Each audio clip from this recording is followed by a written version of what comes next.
Well, hello everybody, and welcome to Arcana Synaxis. This is episode 4 of Arcana Synaxis, and it's a regular roundtable between myself, it's Frater Eleftheria, as well as Frater RC, Ike Baker, and Skye Mathis. And yeah, we've been having a great time. I'm sure many of you know us by now. I can see people coming in on the chat, so that's great. So tonight we're going to be having another round-table-ish discussion, and we're going to be focusing on personal experiences again. We're going to be having a focus on our magical diaries and some juicy bits from those. So that should be interesting. I can see the chat very clearly, so that's good. So as time goes on, keep making your comments, asking your questions, and we'll choose what to address and keep a track of that. So that's it. We're rolling. So perhaps I'll give people a chance to talk about what they want to discuss today. So is there anybody who would like to go? Just jump into it. I suppose I'm prepared. I mean, so what we're doing today is sharing vignettes from our diary from the past, or something like that, of an experience that we had. And yeah, I don't mind just kicking off right into it. Without further ado, it might go shorter today.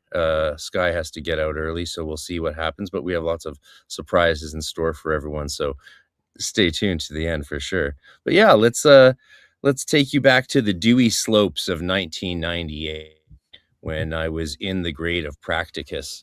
And I chose an entry that at first I was going to choose a very wild entry from a diary, but then I was like, that might not be as useful or interesting to people. It might be more interesting to see a standard practice, a day in the life of a 3 = 8 Practicus in a large Golden Dawn temple. And so that is what I have selected for you. And it's a typical good night's work. It's not like I probably took looks like I took it says I started at 10:40 p.m. and went to 11:20 on a waning moon, 14th day of a waning moon. And I even noted Kera, Venus, Tesala, Mercury. So I was using my Key of Solomon that I got this beautiful old hardcover Key of Solomon, Mather's translation at Bodhi Tree Books in LA. Shout out to everyone who remembers Bodhi Tree Books. Double shout out if you were ever accosted by that really tall Kramer from Frasier, who stalked the aisles looking for people to teach him black magic. So the rumors go. I never saw him there myself. So this is from March 26, 1998. I wrote underneath, robe, blue candle, Mercury talisman, and altar. And I was using this Solomonic Mercury talisman that I found which were things like that were very rare in those days, especially high quality produced ones were really rare. And they cost an arm and a leg, I would say. But then again, today people sell actually enchanted talismans. So it was nothing like that. But I really treasured this talisman eventually. And I do believe I ended up one day giving it to a close friend. But anyway. The diary then proceeds with point forms. 1, I perform the LBRP. 2, I perform the BRH, banishing ritual, the hexagram, and the lesser banishing ritual, the pentagram. In those days, that was the standard sort of opening that we did before realizing that invoking was a better way to go most of the time. And then I prayed to the Lord of the universe, who I just adorably in my diary refer to as Latu, because, you can't write Lord of the Universe every single time. And then I vibrated the AMP, which is an advanced middle pillar, which we did with colors. I now no longer think that middle pillars should be done with colors unless you're doing it specifically for that operation. For example, if I was doing a specific operation, I could have tailored the middle pillar to this operation. But instead, I was just using the queen scale colors, which a lot of you are probably familiar with. And it says, I took great joy in doing so as I vibrated the middle pillar. It was truly wonderful. It has been a while since I have truly appreciated the middle pillar. Yeah, after 4 or 5 years, it can get routine and ritualistic, shall we say. So this was one of those moments I marked, that it really, I felt like I was doing it for the first time sort of again. And it's one of those basics. I concentrated hard and on grounding everything in Malkut. I circulated 4 or 5 times, moving the energy up around my body, modern magic style. Quite a lot considering my recent records. So this interestingly tells me that I hadn't been doing that very much at this time. 4, now we get into it. I performed the lesser invoking ritual, the pentagram, invoking water. This is something my order did that is not standard GD practice. But our grade material got leaked online, and so Marco Visconti found it, thought that we had secret GD teachings, and published it in his book, thinking he had found the original GD practice, but what it actually was, innovations of one godfather of mine by the name of Zinc. But our spirits told us to do this, so it worked for us, and the rest is just part of humorous history, in the way that leaked grade material could be reinterpreted as lost original material, and I won't go on too much about that, but it is really funny. Instantly, I felt a liquid and truly watery current enter my room. I wavered slightly. I vibrated Elohim Tsavaot in the west with the 3 = 8 grade sign. I called to Gabriel. He came a moving figure, continual motion, unlike Oriel, who has the world as roots, and unlike Raphael, who by the force of all his continual thought cannot move, can only transmit. It's interesting that Raphael, for me, like, is so vibratory and so mercurial. Apparently, he just comes as this thing that can't move because he's moving too much, which I think is a really interesting observation. This is why we write diaries. It's so cool. I haven't read this diary since I wrote it, not this entry in particular. Gabriel is slow, younger in a sense. He is wise, yet rude in his actions. He said that he would bring me to purity. He said the only way for me to resolve the difficulties with my mother, who has had those difficulties, is to become the balancing force and take the discordance and disequilibrium upon myself to balance. He said to aid others, to heal, I must ask only to help. I finished the lesser ritual of the pentagram. So halfway through, after invoking the archangels, I communed with Gabriel, and that's what happened.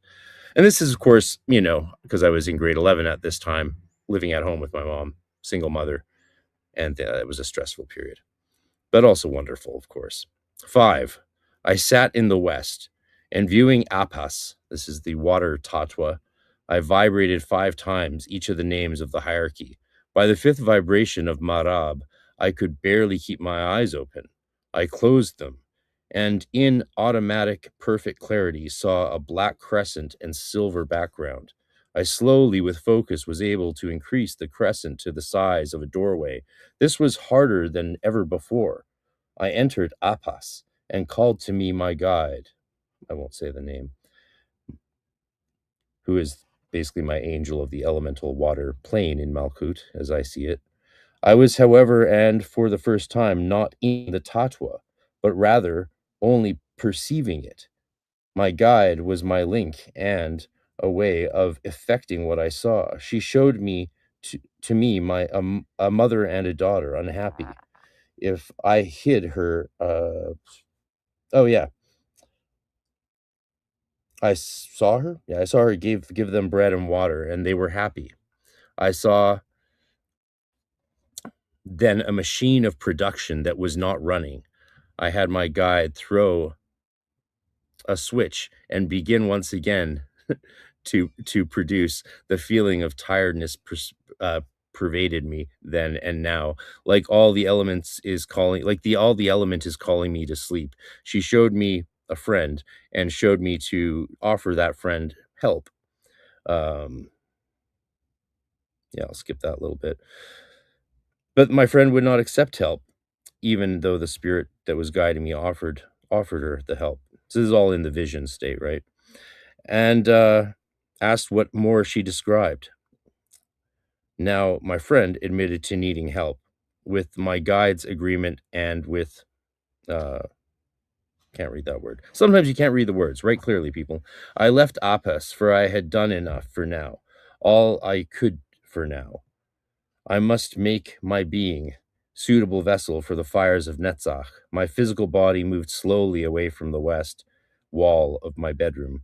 The door shrank, and slowly once more became silver, and very slowly my eyes opened, and slowly consciousness returned. Banishing was very necessary. 6. I performed LBRP. 7. I performed a banishing ritual hexagram. Frater RC, 3 equals 8. GD. So yeah, I thought that was interesting because it shows the course of a general day's work and through the grade material that I was given, but how you can use that to confront actual things going on in your life and then discover insights into things you don't really understand at all in your life with a friend, for example. So, there's not too many details there because it's a personal diary entry, but I think it might be, I think a lot of the times people, think they're just going through the motions, but what's the point? Well, the point is massive. All of this stuff was drastically connected to my daily life, and doing this work helped me gain constant insight, constant equilibrium, and yeah, and just then there's other qualities. So I don't know. We can talk about it. That in general is sort of, that's the diary entry. I didn't want to pull up a crazy one that seemed overly sensational, and just something like a regular, hour of ritual working for me in practice. So there you go. Cheers. Yeah, well, thanks a lot, Frater RC, for that. That was quite insightful, and it's amazing that you were working the 3/8 material in year 11, I think you said. Yeah. So that's really interesting. So there was obviously a lot of visionary stuff that came through there in terms of seeing different angels, and it's interesting how they each have their own qualities, which of course you'd expect, but it's always interesting to see that in a vision. And then the way that they helped you out in your life, again, very will be quite familiar for angelic magic, but the fact that they can help you out with things of that nature as well is quite interesting as well, because we usually, they can sometimes be a bit more obtuse than that. So that's really cool that you got that result. And Yeah. I just wanted to ask, is there so that result that you got, you said you had a talisman of Mercury from the Key of Solomon, the greater Key of Solomon. Yeah, I hadn't consecrated. I was just consecrating it through using it in the grade of practicus, which is of course a mercurial grade connected with Hode, but also an elementally water grade. Yeah. And you said you did the banishings, and then you did the middle pillar, and so it was the middle pillar that brought on the visionary experiences. No, after the middle pillar and the circulation of light, then I did an invoking ritual, the pentagram, and then after saying, before me Raphael, behind me Gabriel, to my right hand Michael, to my left hand Oriel. After that, then I circumambulated to the west, did the elemental grade sign of water, and called to Gabriel. And sometimes I'll do an invocation, but sometimes I can communicate pretty easily. And yeah, I got that advice there from the angel. This was something we did a lot in the order and the temple, especially. I mean, I don't know how much actually in the order it was done, but in the temple I was trained in, we did a lot of communing with the archangels in the middle of the lesser ritual, the pentagram. It's just another way of demonstrating how much that ritual can be in the scheme of things in our work, right? It's very flexible. And why wouldn't you stop after that evocation of the archangels, then go and talk to the archangel as it lives in your sphere and gain guidance? And I would get tremendous advice from it, especially I would ask about everything from how I was, how I was handling my school load, my schoolwork, because I was, my rule was I could go to I could only do Golden Dawn training if I got all my homework done first, right? So it did lead to me becoming a plus student, but that also added extra pressure because once you get to that level, you want to maintain it. And so that's kind of hell on earth that you create for yourself. And it didn't lead to any like special access after I got out of high school. Like, yeah, it's true. You can mess around in high school. It's not going to mess up your life. Yeah, well, that's it's fantastic, and it's interesting to me because in my initiatory background of the OTO and the AA, the banishing rituals are emphasized a lot more for like clearing a space and everything, but we never really learnt what to do with the invoking pentagrams, except maybe as a way of testing the spirits. So the fact that you're using that in the Golden Dawn practice as an actual way of invoking the angels, which is what it says it does, and then using it quite effectively is very interesting. So yeah, I've learned something here today, so that's great.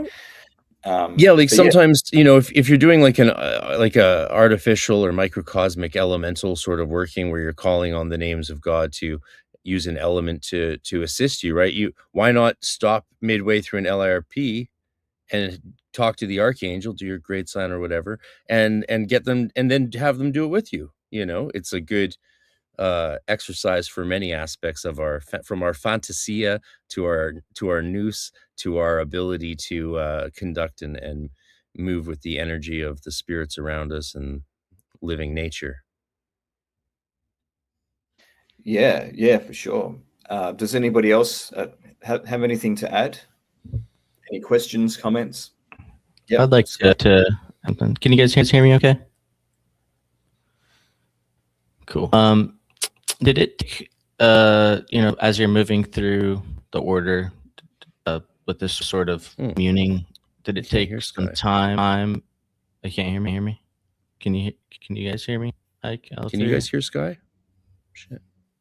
I can hear you, but there's a bit of a delay and an echo. So anyway, keep going. We'll see how we go. Yeah, if he needs, if you guys re-ask if he can't hear me. I'm curious about as he's moving forward with this sort of communing, how long, as a developmental process before he has he always sort of these sort of results. Did it vary? Was there a point at which he became proficient at this sort of thing, or at least he did results? Did it take time working toward this? That's kind of my question.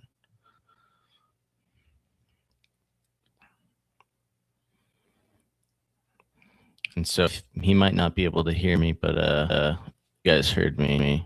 We could relay that to him.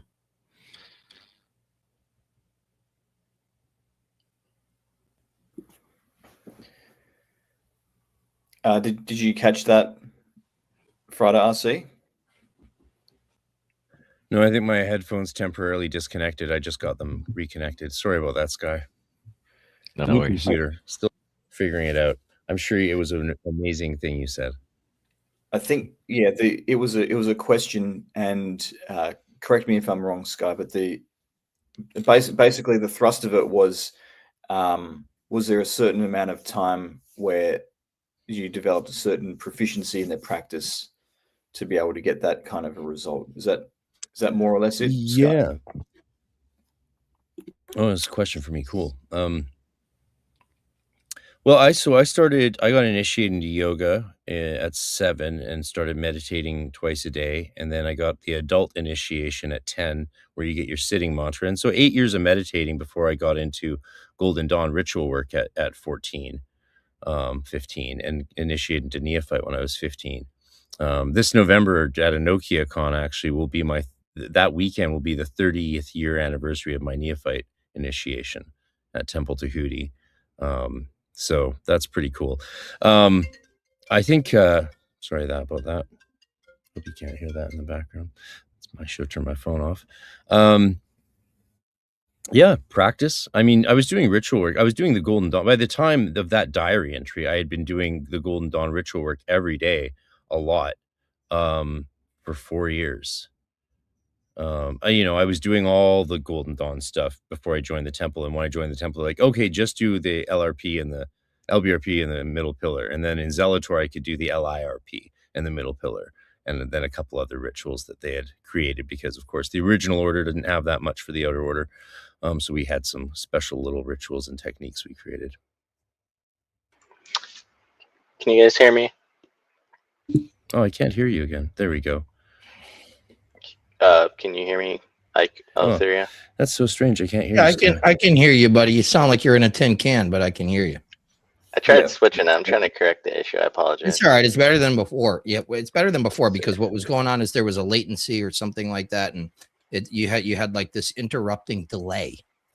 Okay. It's kind of cool. It was kind of trippy. It was like a Pink Floyd Segway track. All right. Well, I just turned off your echo cancellation, Skye. Do you want to talk again? See if that fixes it. Hear me? He's Testing talking. 1 2. Oh. Talking. Well, we can pretend that you're a caller and this is like Art Bell or something. Yeah. Okay. Let me try this thing real quick. That's good. All right. How about? Is this any better? No, who gives you shit? Just shit. We just Let's got all do to be it. able to hear each other. That's so weird that I can hear you guys but not Skye at all. Maybe you see, like, this is something that I would have recorded in my journal. Like, oh, Skye and Frater RC is not meant to answer Skye's questions tonight.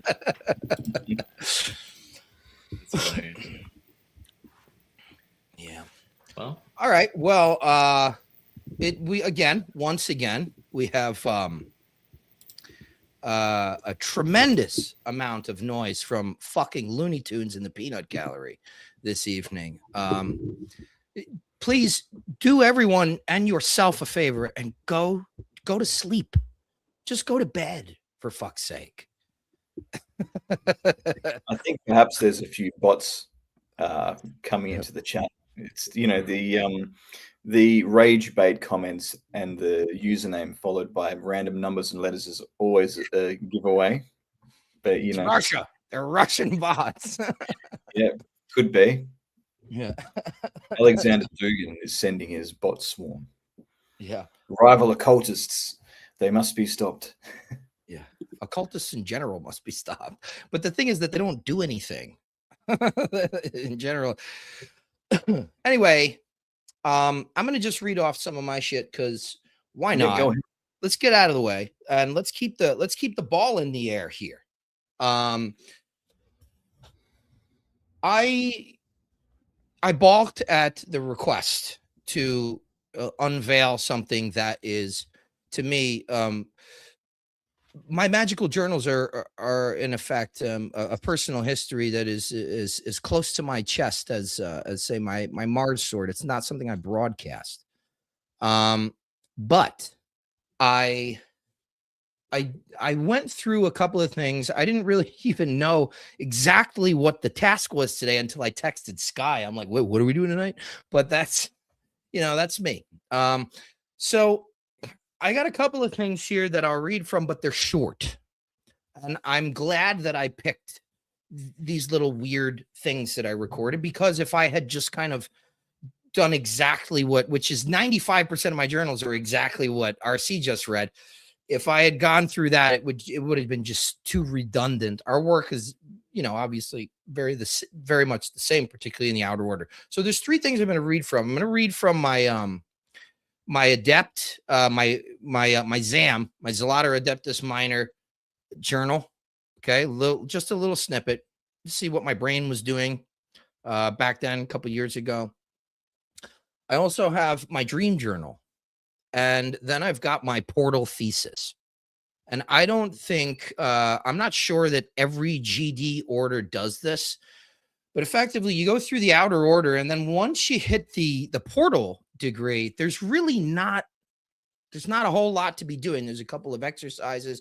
Effectively, you're moved to the path of Samek and out of a Sphera, and you're just kind of hanging in this liminal state in the middle of a path right? So once again, you're in this probationary degree, similar to the neophyte, when you're not on the tree in the neophyte. Okay, so one of the things, really the main work, at least in our order, which for anybody that's listening, it's, you know, it's the Regardie Cicero lineage of the HOGD. We have to write a thesis. And that's the whole thing. And that's what, you know, they've been telling us for years. You're going to need your fucking journal. So make sure you write things down. And then, you go through it and you kind of got to talk about each ritual that you went through. You got to describe it. What was your experience from inside the ritual? You know, from, you got to use notes to recall a lot of that stuff. Some of that stuff you don't. Then you describe your experience in the grade. And so your experience in the grade, right, depending on how long you stayed in the outer order, I was just under 3 years from neophyte to 5-6. And I did have to reach back and look at a lot of my journals. They really teach you so much about like connecting the dots, especially when you're going through something like the outer order, the Golden Dawn, where there's a spiritual alchemy. So the thing that I found in my portal was that, and you know, this thesis is read by the chiefs of your temple and the chiefs of the order. So this I knew the entire time this was going to Chicken Tabby. So this was actually the first thing I pulled, because I'm like, hey, you know, it's kind of already public. You know, it was more public than my other journals. I want to talk. RC talked a little bit about this relationship between the Fantasticon and the Nous. For anybody that's not familiar with that terminology, they're primarily Neoplatonic, and some of them sometimes used in Nous certainly used in the Hermetica, because they were effectively two traditions that were in communication with each other. But there's this link that begins to sort of stimulate to activity, right? We talk a lot about how there's a big difference between mediumism and psychism and what we do in the Golden Dawn. But at the end of the day, when you read all the inner order papers and you see exactly what they were doing, the magic was making them psychic. That's exactly what the magic was training. You were training to become a psychic. And not just a psychic where it's like, oh, I'm communing with the dead. That's fun. But more so to awaken these interior faculties, the Fantasticon, the imaginal faculty. Now, the imaginal faculty particularly, not as something necessarily creative, not or strictly creative, but as something receptive. Learning to use that organ that you have naturally, that is a power of your soul, as an instrument of spiritual perception. A lot of danger here. A lot of danger here, because there's a lot of delusion. There's also a lot of like personal gaslighting. There's also a lot of, I don't know what this is. How am I able in the phenomenology of this to recognize something that is genuinely appearing to me and something that I am making up? And I talk about this a lot because it's a big part of my experience. And I know that a lot of people are out there in this in-between state, struggling with the togglings, trying to figure this stuff out. So I just so happened to come across, you know, I wrote this back up probably like 2017, 2018.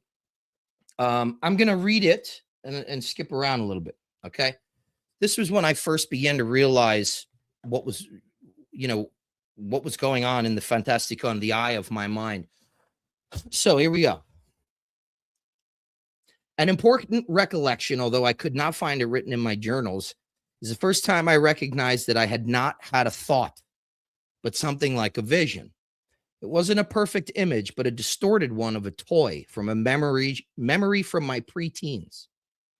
I didn't have the vision so much as it appeared to me. I could look at it the way I could look at a picture.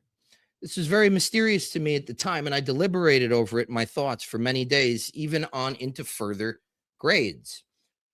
This is the neophyte grade chapter. I deliberated over it in my thoughts. The toy's appearance in my mind's eye was of much less significance than my experience and acknowledgement of this distorted memory. This was the first time I had become, quote, unstuck from the images in my mind's eye. It did not appear to me the same way my closed eyes visualizations did in meditation. It was a flash in my mind while my eyes were open in waking consciousness. It took on a quality which I cannot articulate succinctly, but can only describe as a kind of liquid flash, like light reflecting off of cellophane.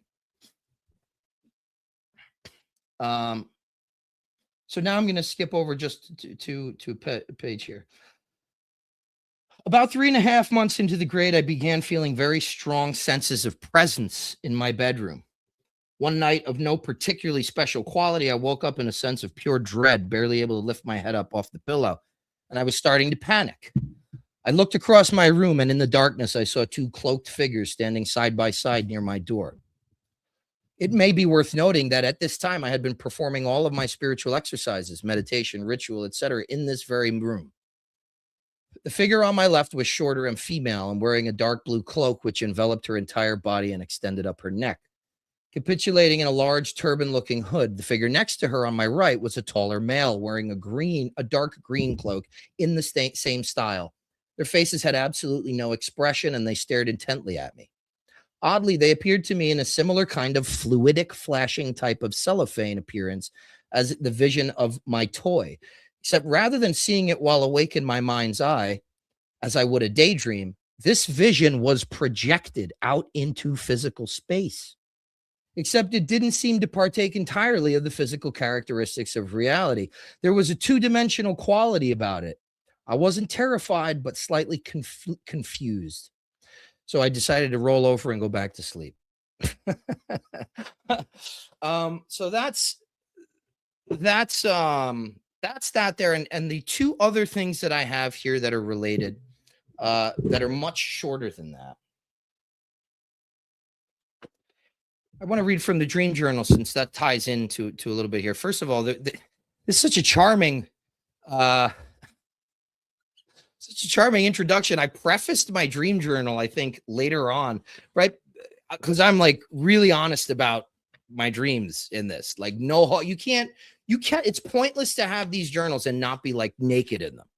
But so like, if this ever like fell into somebody else's hand, like a distant relative or something, there might be some fucked up stuff in here. So I wrote to any potential future reader, understand that in order for this journal to serve its designed purpose as a scientific record, quote unquote, I required full honesty as to the contents and machinations of my conscious and unconscious mind. Therefore, remember my utter humanness and judge me not too severely.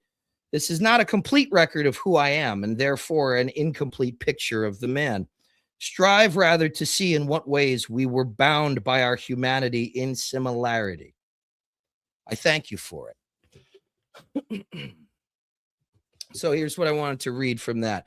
In analyzing our own dreams, or really recalling and recording them over time with diligence, we may perhaps come to perceive our own dream language in the recurring imagery and emotional content of them. We may begin to intuit meaning and begin to read the dream cipher to discover potent, even urgent messages from the deep self, that ancient mind whose abode is darkness and silence, and whose tidal nature is as the depths of the abundant receptive sea, and whose only language is symbol. So these are sort of, it's funny because like I'm inundated with all this stuff, all this crazy shit on Instagram and YouTube, and it's all sorts of stuff. And I'm hearing a lot of people talk about stuff that I've been talking about for a really long time, and it has nothing to do with me necessarily. There's something in the collective consciousness, but I tend to, with all the flash of images in Instagram accounts, I struggle to think like, what like, did I get this from fucking Teal Swan or something? Like, where did I get, it's like, she's talking about it now, but I've like been giving classes on it for, like, how did this happen? And I go back into my journals, which was a fantastic exercise. So thank you, Eleftheria. And, I see that, no, I have recordings of coming to these fucking conclusions completely organically. of my own accord, in initiatory situations. And yes, people are writing. Yes, I do. I handwrite everything in nice. I use a fountain pen with a calligraphy nib and ink cartridges. I recommend everybody strive to write beautifully. Anyway, so I think I've gone on too long, so I'm going to skip my my adept journal here. But yeah, I don't know. Maybe you guys have some thoughts. Well, yeah, thanks, Ike, for sharing that. Those are some amazing visionary experiences. And what stood out for me is the fact that you saw something in waking life that was almost like an apparition, you could say, or like a dream while awake. Whereas usually the visionary experience, it's like you've got your eyes closed. It's like you're entering a daydream. But this was, to see something like that is very rare. So that must have been quite the experience. And I just wondered, out of curiosity, if you can share, whether you then analyzed the meaning of those robed figures and them appearing at the in your space when they did. So one thing that comes to mind is that the colors of the robes might have some significance, and Sure, yeah. as an initiative, the Golden Dawn, you would associate certain colors with certain planets. Was there anything going through your head like that when you were trying to interpret the meaning of the vision? Well, there's a little piece of information that I left out, and their faces were the two temple chiefs that had initiated me. They were looking at me over my bed, and I kind of, it wasn't until years later that I read in, I think, Psychic Self-Defense or some other Dion Fortune work that Golden Dawn chiefs will vet people in this kind of way. And I kind of danced around it with them because it was so above my fucking pay grade, to even begin to understand that I didn't really get a whole lot out of it. But, I do know that the premonstrator, while she was with the temple, was absolutely brilliant. Still to this day, I didn't have much time with her. One of the most brilliant magicians I had ever encountered in just that short period of time. She made me do an LBRP, and for like the first time, in front of anybody. I was still a neophyte. And she told me exactly how I was visualizing these things, down to the point where, like, at that time, I didn't know which symbol belonged in the East. Should it be the rose or should it be the caduceus? I don't know what Raphael should be holding. So I pictured him with nothing. And she looked at me, and I didn't tell her any of this. And she looked at me, she's like, why doesn't he have an implement? So it's not beyond the scope of possibility that they were vetting me in sort of the, the legendary classical Golden Dawn style, where they're kind of will appear to you in a dream or dreamlike state or something like that. But I don't know that for a fact. Now, I have these experiences all the time, even still. I've had to learn to control them, because if you sort of revel in it, if you glory in it, even a morbid curiosity will, I think, personally make you go nuts. You will become unfucking hinged. Okay. That's been my experience of it. There's things that I don't want to experience. So what I've done lately is that I used to use the intellect and turn my wheels. And what does this mean? Was it once I hit practicus and all the shit just busted wide open? It was like somebody kicked a fucking hole in my pineal gland and just, everything kind of I had visions of like following this little old lady around like on a sidewalk. It looked like it was the 80s. So it's like what you got to understand when you're like learning this stuff and all this stuff is opening up. It's not fucking important. It's not important to know what the vision means. There are things that you will never know what it means. You'll never be able to interpret some of this stuff when you're like trying to kickstart or jumpstart this whole, fantasticon nous communication, the higher parts of your soul that are aware and constantly stand in the presence of all these intelligences. And the process of that awareness finding a way to show you in vision, because the only way Ike down here, the little the little cave troll who has his little cravings and aversions, that's the only way I can understand that stuff is through an image. But certainly what, and this is a cap on it because it's a really good question. What happens now is that I pray for an answer and I wait to be guided, and then usually in that 360-degree omnidirectional view that I have from within the inside of my sphere of sensation that we all have, I wait for an omen in the magical mirror of my universe. And in this way, the diamond speaks to me. And here's the thing, and this is what the last thing I want to end on here for this. I tell this to everybody. My dumb ass is on a need to know basis. Okay. So I don't get the full picture. It's just here because the higher aspect of my spiritual architecture knows that I can't fucking handle it. I'll fumble the ball. I have shaky hands. So I'm on a need to know basis with my diamond, but it's certainly when I relax and sort of follow the promptings that it's all kind of revealed. Like, oh, like for instance,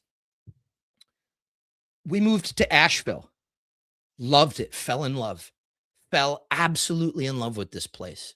I've never been in love with a place like that.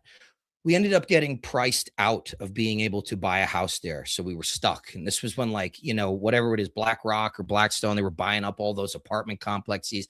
The interest rates were above 7%. We're like, we just need to get into a house before we're stuck in an apartment for the rest of our lives. It's fine for some people. We didn't want that.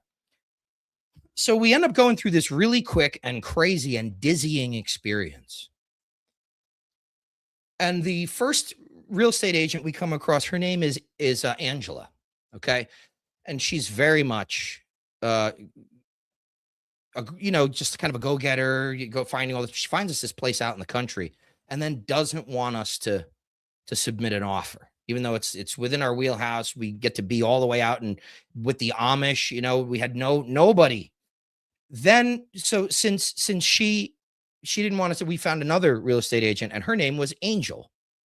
And she helped us move in. Boom, bim, bam. We got the house. It was like, oh my God, this is incredible. There were like 10 other offers. And then the first month we were there, it's probably like the second week, I want to say, we get a knock on the door at like 3 a.m. Of course, I jump up completely naked. I grab my gun. I'm like, we're in the middle of nowhere. No one should be knocking on this fucking door. So I get to the door, and there's this lady just standing outside asking me if I could take her to the hospital. Turns out she was like off her meds. The cops knew who she was. They explained to me like, oh yeah, that's just Angie. But I don't know how she got to your house. She lives 8.5 miles away, and she appears to be on foot with no shoes. So, we always, Nicole and I were always wondering, like, what's the significance of Angela, Angel, Angie? What is this? And then, of course, Helene hit and destroyed most of Asheville. And I watched a lot of my friends suffer and lose a lot of their property. And I don't know that Nicole and I are made of the same stuff as those sturdy Appalachian folk out there. So I've come to the point now where I realize, like, we were moved out of harm's way.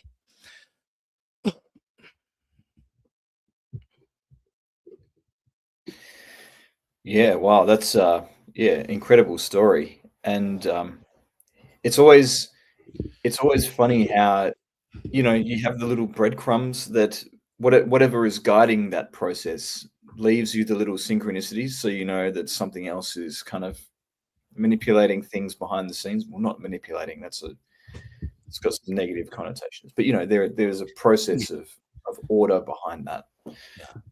So yeah, that's great. Does anybody else have anything else to comment on that? I did have another question or comment, but it's got to come back to me, so I might just throw to the others. I was very interested to hear about the major paper you write in Portal. I would have liked to have gotten to choose. We had one assigned. Everyone had to write a large paper on the Gospel of John. But I really enjoyed that, because for Philosophists, I had to submit papers to get into Portal on the Hermetic Arcanum, the Eshmet Sadaf, and the Chaldean oracles, of course, and then for Portal, I had to write on the Gospel of John. I had to do another paper as well, but that was, we didn't, going out of Philosophist wasn't when we tested on all the outer order grade material. We actually, no, that was when, I can't, actually, it's so long ago. It's so long ago. It's been almost 30 years. Anyway, yeah, I think it was really great to hear that story, and what a wild house hunting experience. I mean, was there magic involved to get it over all the other bidders, or how did you pull that off? I don't I know do it magic. seems I don't do magic for that. I don't do magic to get ahead. I don't do it to get a job. It's just not me. But there was a lot of other shit going on. Divination, a lot of divination, a lot of prayer. Guide me. You know, I was at that point where I had learned like the only way this so stuff, magic. This yeah, kind of, yeah. But the thing is, it's magic staying in communication, you know, while not having to force the outcome I want. Although Nicole may disagree with me, I may have come across as kind of forceful and like, we need to get the fuck out of here, you know, like, type of thing. But yeah, there was a lot of divination, a lot of prayer, and trying to stay in that guided space. But yeah, I mean, I should have kept a journal about all that stuff, but yeah, it was really nice to look at the Portal thesis. We just had to write about our experience and sum everything up. And then of course there's like the exploratio crucis, where you have to talk about the crosses as the admission badges. You have to do like a full paper on like sort of analyzing and discussing and drawing all of them. I think I did mine from like multiple angles, but we were in the outer order of the Golden Dawn in the HOGD. We hyper focus on the spiritual alchemy. And I didn't know anything about, I didn't know that I was being read the Chaldean oracles in like, Practicus. And, I didn't know that nobody tells you, because it's like, at this point, you just need to be going through the fucking ritual. And then later, we'll discuss this stuff. So it was a really personalized sort of thing. But I realized about halfway through it that I was becoming like, you could see the threads of like, I'm becoming a little obsessed with my own process. I'm becoming a little obsessed. And I think that's where my temple chief at the time up in New York, not the premonstrator, but the imperator, go figure, really holding my balls to the wall, figuratively. And it's not that kind of, we weren't with zinc, but I was gonna say, this isn't the Lima. Yeah, no, but and just taking me to task on just kind of like, listen, you have to have a really good, you have to have a firm understanding, not intellectually but practically, of the value of humility, because ultimately you're only doing this to serve. And that really ties into the message that you got. I can heal by offering to help, Yeah, it's beautiful. I want to say, since you brought it up, 30 seconds to the person mentioned in the debate. No, my head's full of Canadian debate politics. You mentioned Zinc. He wasn't the hard case in our order. The reason I had such a severe training was I didn't even know, most people never even met him their whole time there.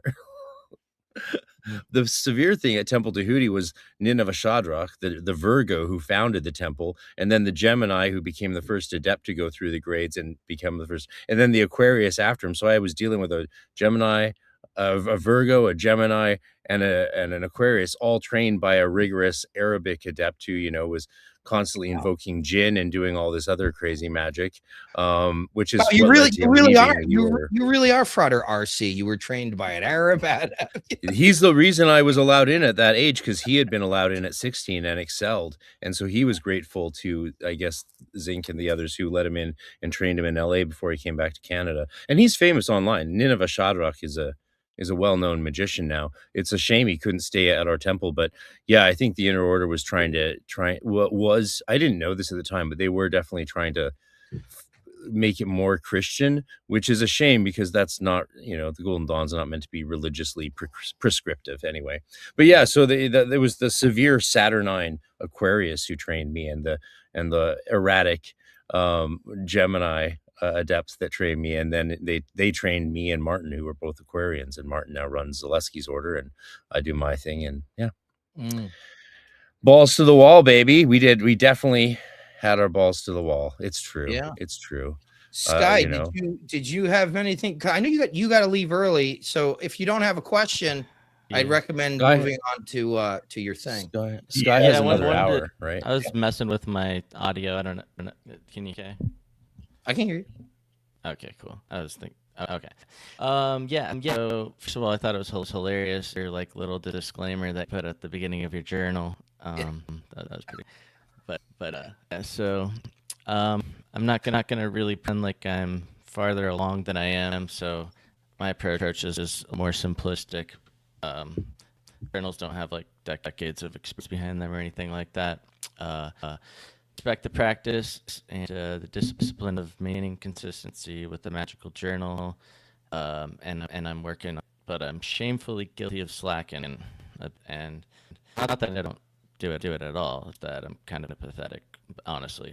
But fortunately, I have a bunch of notes on my phone that are intended to be transferred to some of the gaps. But yeah, I was contemplating like preparation for this reading, and it kind of need to confront the issue of my slackage. So thanks, Eleftheria. Appreciated. But yeah. So with that said, I'm all about in favor of it. I advocate for it. I think valuable for any level of seriousness, and it should probably be emphasized more. And I made this point many times to me and others of how important it is, and so I think he's absolutely right. And but anyway, so thoughts about just doing practice in general. I think that like magical journal has a multitude of value, not just magically, but just for in general, because but there's some things like exclusively with magic, which I would say is like maybe journaling particular astrological things that are happening, and how those to your own personal like soul signature and all of that. But so I was just thinking about some ways to think about my thoughts on the value of like some of the value I see in journaling, and like I think particularly if you're going through any sort of with like elemental grades where you're kind of like bathing in or like a two elemental energies, like recording and reflecting on how those influences like affect you, or like the end reflections that occur as a result. And like for example, like thinking about like Zelda stuff, like dealing with like earth problems, and like I remember geomancy and how much it was, but then after kind of seeing, going through it all solid of an exercise or lesson it was in self-plan. So even if you don't enjoy something, it's uncomfortable. It's usually where that's like the precursor to growth. Newly planted seeds, they have to break the shell of resistance to reach the sun, and so like the element of air, working through just manually casting various from the overwhelming, intimidating like aspect, all the math and the formulas and the calculation, and calculating time zone using a femmer and all of that. It's just like really intimidating, but it's super great exercise for mental, like your mental muscles, and there's kind of an effect similar to if you go a long jog or you have an intense physical workout, you have the post-workout endorphins, with consistent repetition time, you kind of feel yourself getting stronger. Endurance, for me, reflection is like there's a similar thing, like mentally, with just doing the work, and the element of air. And then there's, of course, there's always like personal synchronicities that people usually find when they're recording and documenting all these things. So those are some of the like kind of surface level thoughts. And I'll share one more thing that I journaled. And this is like watered down, filtered, and the simplified version. It was significant dream / astral semi-lucid experience I had relatively recently that I recorded. And I recorded it because of the way that it affected me mentally and emotionally, and just the unique quality experiences for me. So it was an instance where I went into elaborate visionary half lucid state where I had passed a particular point in a dream that I have often had. So that in itself was significant to me, but the themes do with bondage and freedom and sort of remaining centered myself regardless of how one or the other regard one or the other, and being like willing to accept things that are outside of my control. And so kind of culminated in the experience where I got to taste like I could only describe as like being bathed in a Luciferian current. And so I know that when I say that, I'm sure people are conjuring all sorts of ideas of what that means. Each person probably has their own sort of conceptions of these things, but for me, it revealed like it was like heavily revolving around like ultimate and individual freedom. That's like the best way I guess I could probably describe it, but kind of with an imbalanced tilt. And what it revealed to me was this sort of glimpsing of what the potential outcomes of what that would be to be immersed and aligned with the current and what it would yield.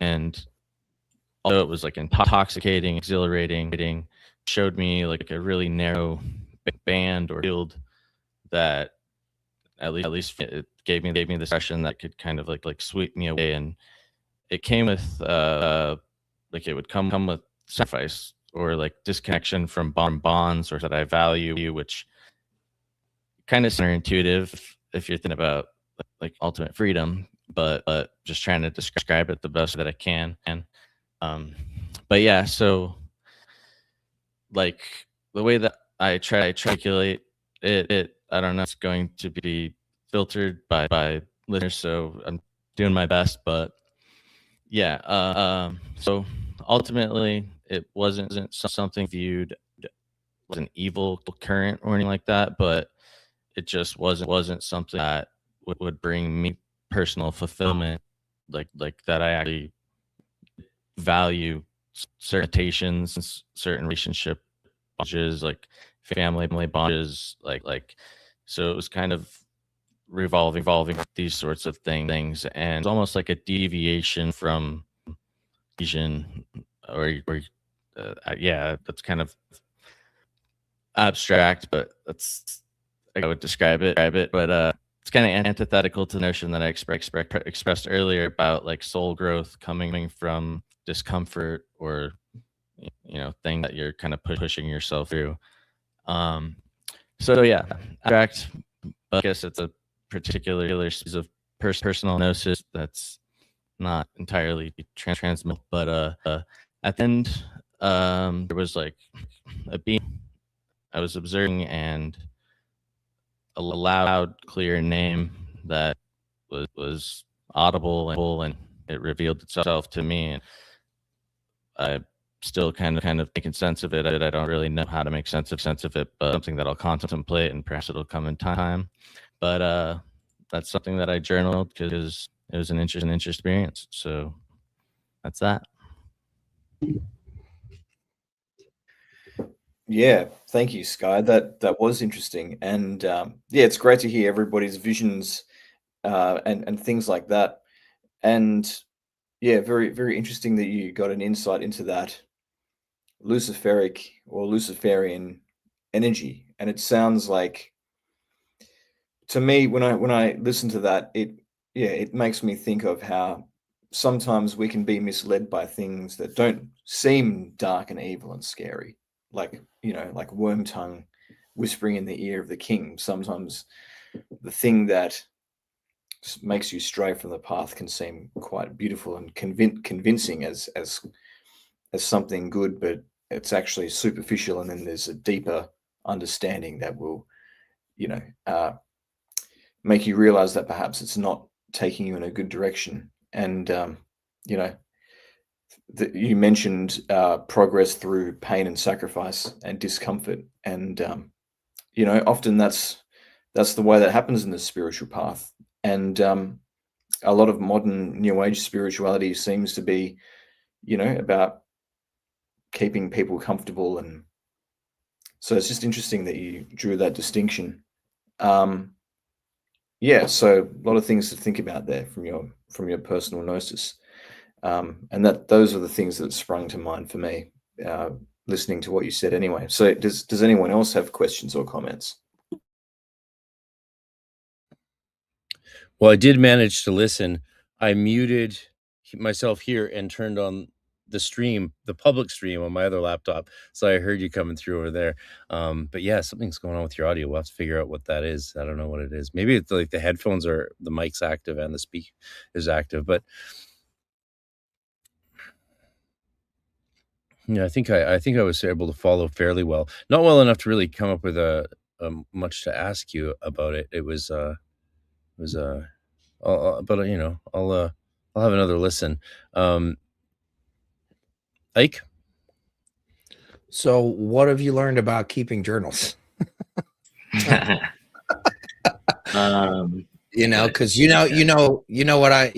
come on, I gotta I gotta say something, right?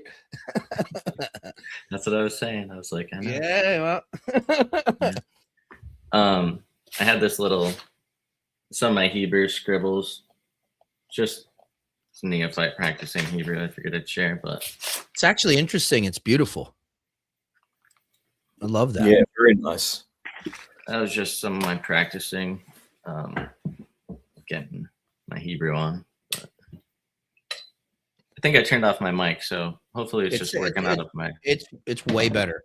It's way better because like now at least I can hear what you're saying without it skipping. So nice. Yeah, I mean, you have a really active dream life too. I mean, yeah, it's pretty crazy.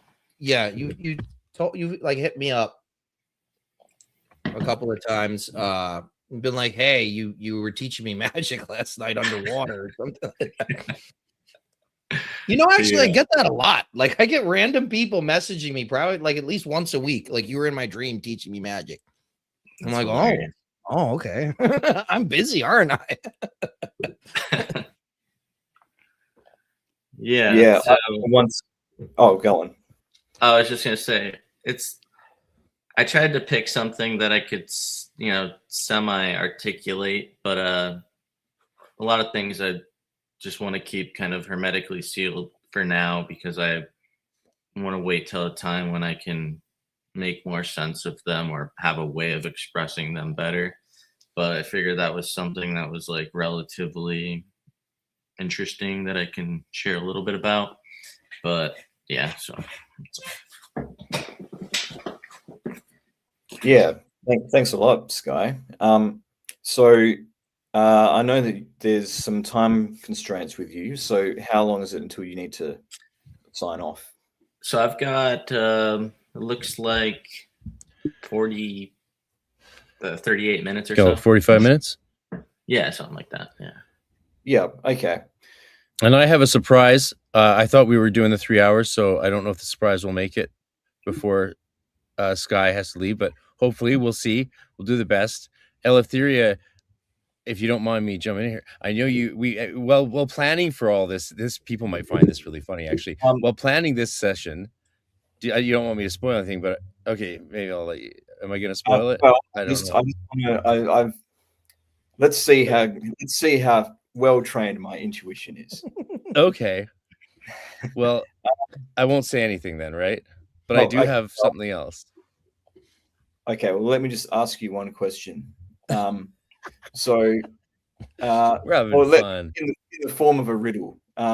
So, you know, we're trying to run a tight ship here with this stream because of time constraints.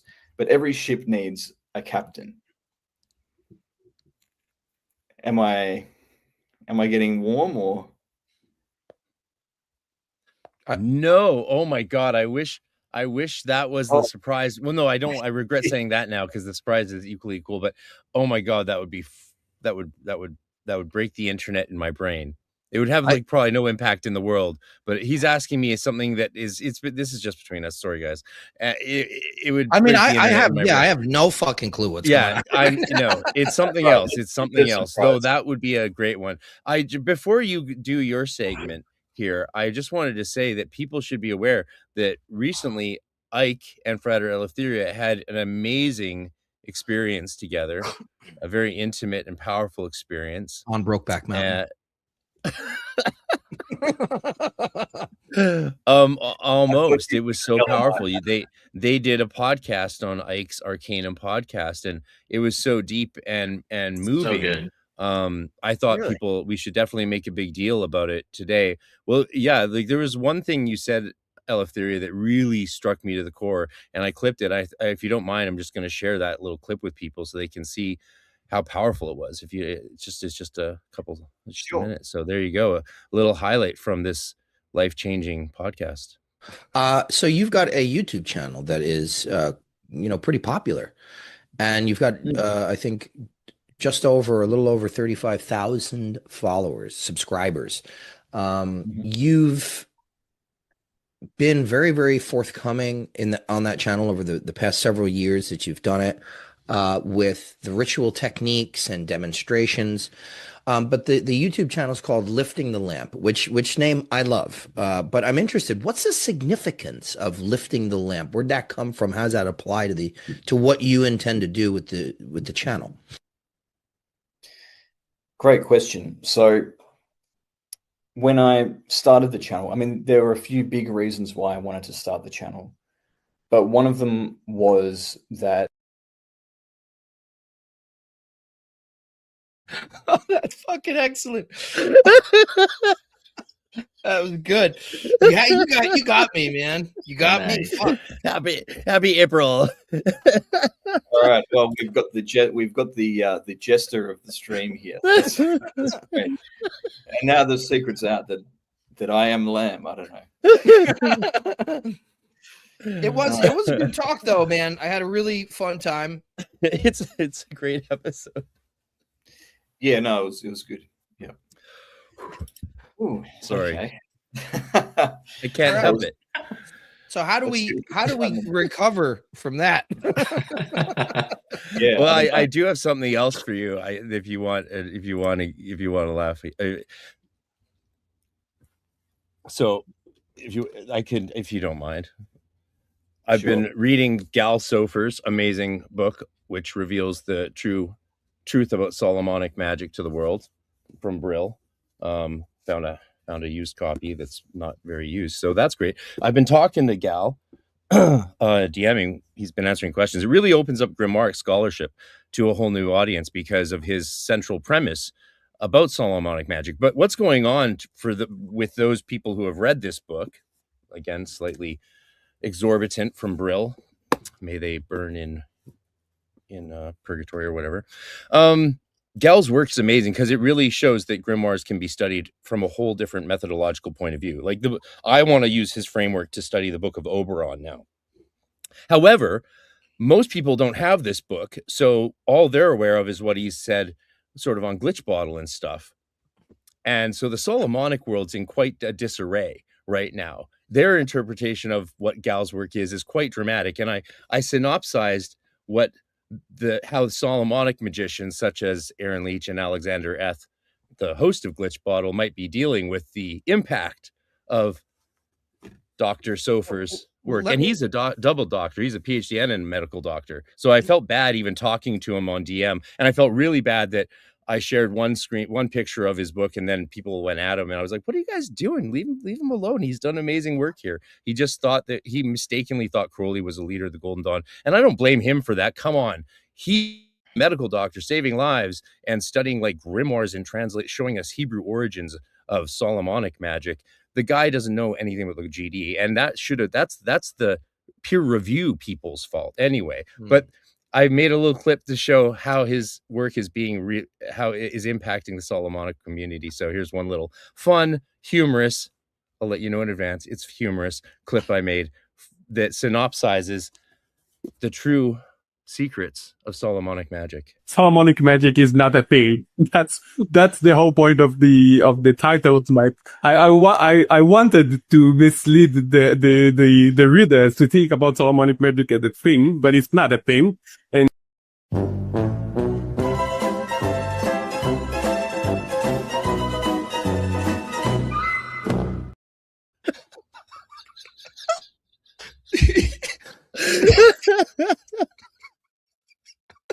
Oh, chef's incredible. Let me tell you though, I got your bright red. I gotta tell you, you talk about the Solomonic community being in disarray. Like, when the fuck have they ever not been in disarray? They're fine. They're fine. Though Mark Stavish did like call me the other day, and I think he was like, someone asked me if any Solomonic magicians don't lose their mind. And I was like, LOL. He's like, no, it's a real question. I'm like, I'm sure some of them are fine. He's like, I don't think so. Like, okay, another conversation for another time. Well, it depends. I know. There's a couple of Solomonic practitioners that I actually really respect because I feel like they really understand what they're doing. Obviously, you know, David Rankine's one of them. There's this other Solomonic practitioner. I really like what she does. I think she goes by the name Elizabeth Empyrean, but I really enjoy some of her content that she puts up on Instagram as well. And I like just kind of seeing the way that they attack it, right? Like David too, they embrace the clerical sort of framework of a lot of this stuff rather than kind of, you know, wrestling with it or trying to wash it out. I see that. I see attempts at that a lot in the Solomonic thing, but I haven't read Gal Sofer's book. I probably will check it out when I have a few minutes to read another book. Yeah, I mean, it's pretty well outlined by Dr. Puka's breakdown. Though I'm gathering all the questions people have so that I can ask them of him, because he's agreed to come on my podcast. So I'd like, when I interview him, I want it to be sort of like a accumulation of all this stuff and questions and queries and issues that his work has created, has evoked in people, so that we can maybe have a cathartic discussion with him about it. Because I see his work as very optimistic, because if there was this sense from Skinner's dissertation, we start with Fevre and the other academics in the 60s and before that, the Aronists moving to study esotericism academically. And then Skinner comes forward and does his massive dissertation, published as his 2 technique books of Solomonic and Greco. But then Sofer comes along and says, there is no Solomonic magic. That's not the way the tradition should be interpreted. Really, each of these grimoires are not representing a steady stream of a singular practice or thought, but they are more composite than people thought. So the idea of the Hygromanteia, or the Testament of Solomon, being continuations of some earlier Ua text or Ur Solomonic tradition isn't exactly the case. And again, I haven't finished the book, but what he's showing through his research and untranslated documents in the Cairo Geniza and all these other things is this tradition of rabbis summoning demons. And so there's this whole other estuary going into Western magic that is fascinating. And it's going to open up how we look at grimoires across all time.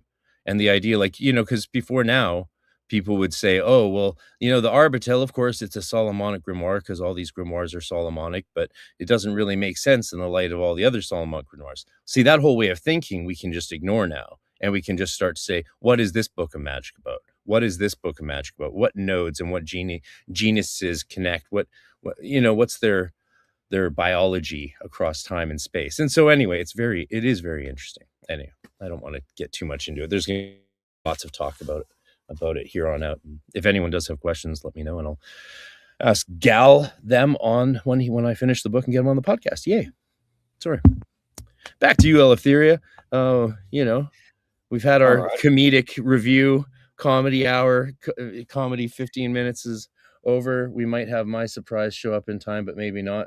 And I don't know what you were wanted to do for diary sharing or anyone. Well, thanks. Yeah, no worries. I have got a bit of a excerpt from my diary that I want to share.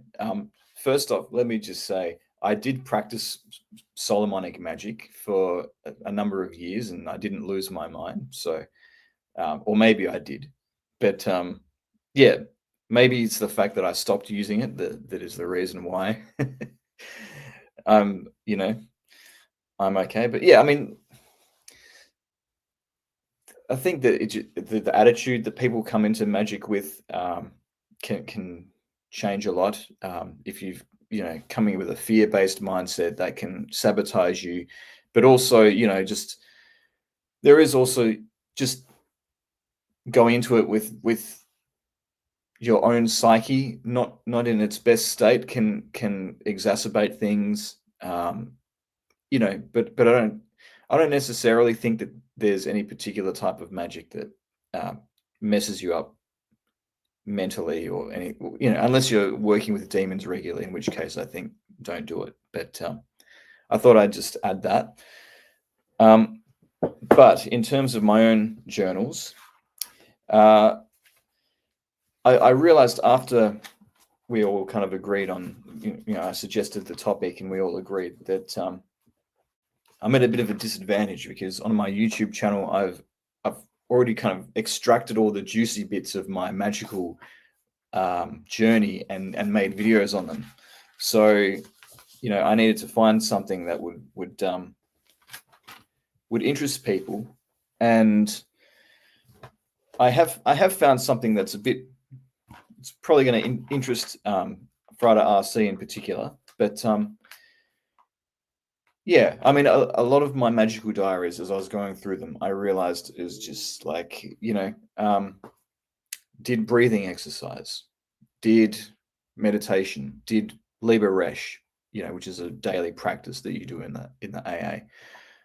And so there's a lot of just tedious, not particularly exciting work that goes into having a magical life. And and the more glamorous things do happen, but that discipline is so important.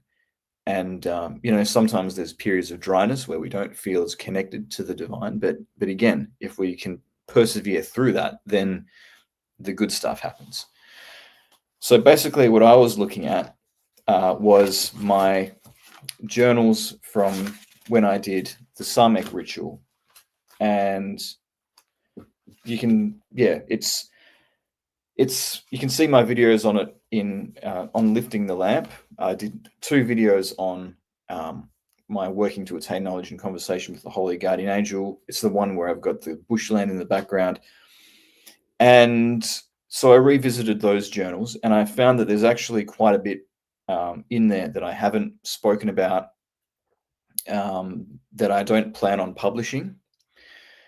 So I wanted to give a bit of a glimpse into that, let's call it apocryphal insights that I got during this working. But basically, for people that don't know, in 2013, I did a Samek working, which lasted for about 6 months and included 262 consecutive performances of this ritual that's important in Thelema, Liber Samek, which is basically a variation of the Bornless ritual. And sometimes I did it once a day, sometimes I did it multiple times a day. And then as I was doing it, I started to get inspiration. So I would do my banishings, the lesser banishing ritual of the pentagram, and possibly the hexagram. I've got to go back and check. And then I would recite the Sarmek invocation and the barbarous names, the Greek words, not Crowley's crappy translations of them, where he makes everything satanic, but just the barbarous words. And then I would go into a meditation, and then, yeah, just see what I could receive that way. And what would happen is I would be inspired by a certain train of thought, and then I'd write that down, but I put it in my own words. So it wasn't quite like a more serious scrying ritual that I did later with my Enochian work, where it's like you get words and sentences and you write them down verbatim. It was a bit of a lighter touch from the intelligence that I was trying to contact, which was my holy guardian angel, and or the higher genius of Golden Dawn tradition. But basically, a number of different topics that I've been milling over in my mind, I will get answers to. And this particular session, which was session 132 on day 110 at midnight, is all about magic and politics and the way those two things interact. So I know that, Frater RC, we've had discussions before about the parts of the earth and the way that can be an intersection of magic and politics. So this might relate to that area of inquiry. So I'll just read what I wrote down here. For some reason, I decided to do it all in this obnoxious red ink, but we'll see how I go. This communication discussed the link between magic and politics, and then it begins. Politics as an art is based around conventions and traditions. Its object is for one to apply the rules of their given tradition more efficiently than the next person, thus manipulating others to see one as more representative of that tradition than anybody else.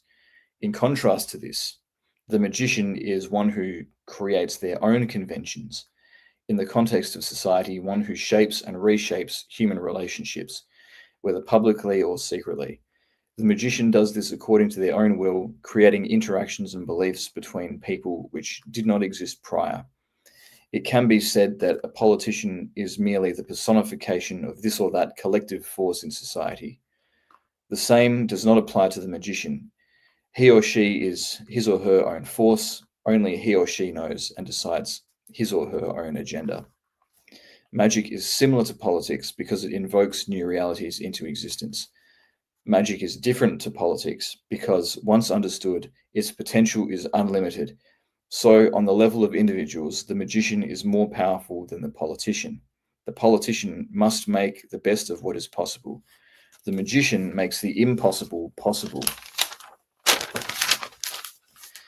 When the magician forces his or her own rules onto society, the balance of forces shifts and society changes as a whole. This world is not governed by order, but by chaos.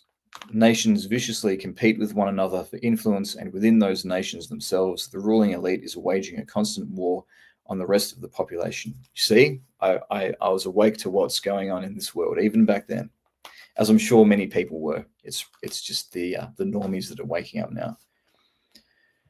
But it goes on. Order is a farce. Only chaos prevails. Well, yes and no, but this was the kind of polemical style that was coming through about the seeming order of our world and how it's not quite as simple as that, and often quite a bit more chaotic in the way the world works. So politics is based on the assumption that a certain type of order has some inherent truth to it. Every political ideology, therefore, denies the true chaos of the world, and having failed to understand the chaos, is helpless in the face of it. But the magician bases their power on the great wild card of history, which has left every ideology disproven in some way. This is the power of human will and the often arbitrary way in which it forms relationships and opinions, considering the influence of material forces. The magician's own self-justified will, always more changeable compared to the less dynamic forces of the world, is a reflection of the chaos of the universe, which might also be conceptualized as a kind of universal will. The internal contradiction of politics is that it is based on the promotion of order and stability, yet it is driven and affected primarily by instability and conflict. A system of order is one-sided and therefore paradoxically unbalanced. It must attempt to survive other competing orders by spreading chaos outside itself, yet this very chaos only compromises the order further. The order may keep entrenching itself more and more, yet it is only a matter of time before the chaos, which contains more latent potential for adaptation, overwhelms the order, resolving the contradiction and producing a new kind of system in its place. The strength of the magician is that he or she has mastered the chaos both within the fractious mind and in the outside world, not by resisting chaos and imposing order, but by embracing the chaos and working with it. The magician therefore transcends the contradiction of politics and is in theory able to manipulate it accordingly. Once magic is applied to politics in this way, the greatest power imaginable is unleashed. It is the power by which the enchanters shall rule the earth. And that's a quote from The Vision and the Voice. So that was me filtering through this information and trying to make sense of it and put it onto paper in my own words.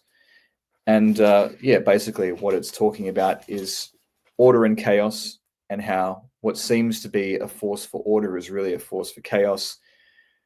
But the limitations of being confined by too much order, as the political system is, and the way that the magician can use the chaotic side of the universal order, if you will, to create greater change than any political figure.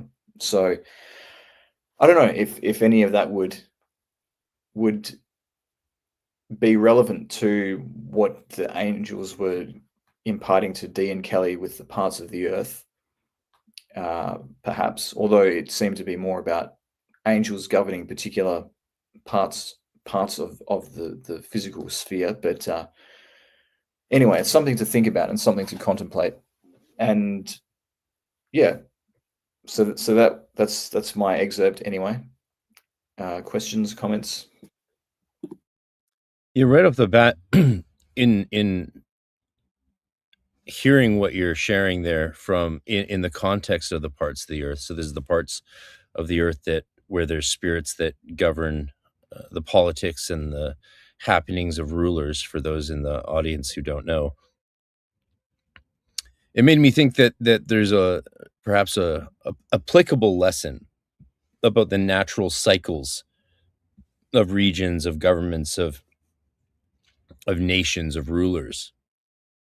And because when you're talking about, order always being destroyed by chaos, well, that just sounds like Ouroboros cyclical nature of reality, IAO. But what I was inspired by to think was that, well, maybe we need to take that into account when we're operating within a part of the earth, within an aether, or, working with Yalpalm, or however you choose to pronounce that Enochian name, like, Idumea. Like there's when I go to these places, whether I'm doing it through conjuration, scrying, or travel, I get a very real sense of what the energy of the place is like. And so, yeah, I think that's something to be aware of like, where is this place at? What is the direction it's already going? And work within that process of natural chaos, order, destruction, rebirth, and so forth. That's what it made me think.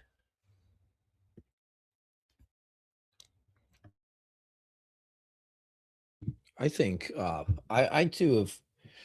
I don't talk about it often because it's gotten to the point where you can't talk about it anymore. But early on, politics and magic were very, very much intertwined in my journey as well. I was very, very politically outspoken for most of my life. From the time I developed an identity of my own, about 13 years old, from the music I chose to listen to, and I wrote blogs, I went to protests, I was all the shit everybody's doing now. I was literally doing it when I was 19 years old. And if more of us could have been doing it then, there might have been, there might have been some way to stop everything, or change it, or slow it down or something. But I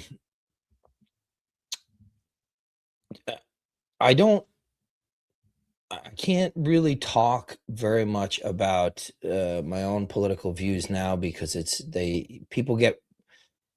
it would be easier if I leaned to one side or the other, but I don't, and people hate me on both sides for that, specifically for that reason. But the one thing that right, I mean, but that's what the Golden Dawn tells you. You got to find that middle balance. Any Golden Dawn magician who's out there waving a fucking flag for one side or the other, it's like, we missed the lesson, did we not? Two opposing forces and one which unites them eternally. I did listen to NoFX. I listened to Bad Religion.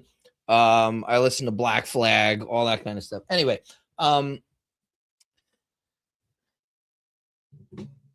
Rancid was a really good one too. Anyway, but it's difficult to talk about now. The one thing that I'm wondering if you've thought about, or if you've had any kind of communications, because I have. Again, that's not stuff that I talk about very often. But I do have a very, very deep gut feeling, intuition, and things that I've kind of parsed out through my magical work, that there are magicians doing politics, except they're not the kind that we would hang out with. That it's not at the highest levels of orchestration. It's quasi-religious. It's just a religion that we're not in on, and thank God, perhaps. But that's and people will lambaste me for being a conspiracy theorist and all that stuff. But certainly I do feel that way. I'm wondering your thoughts on that.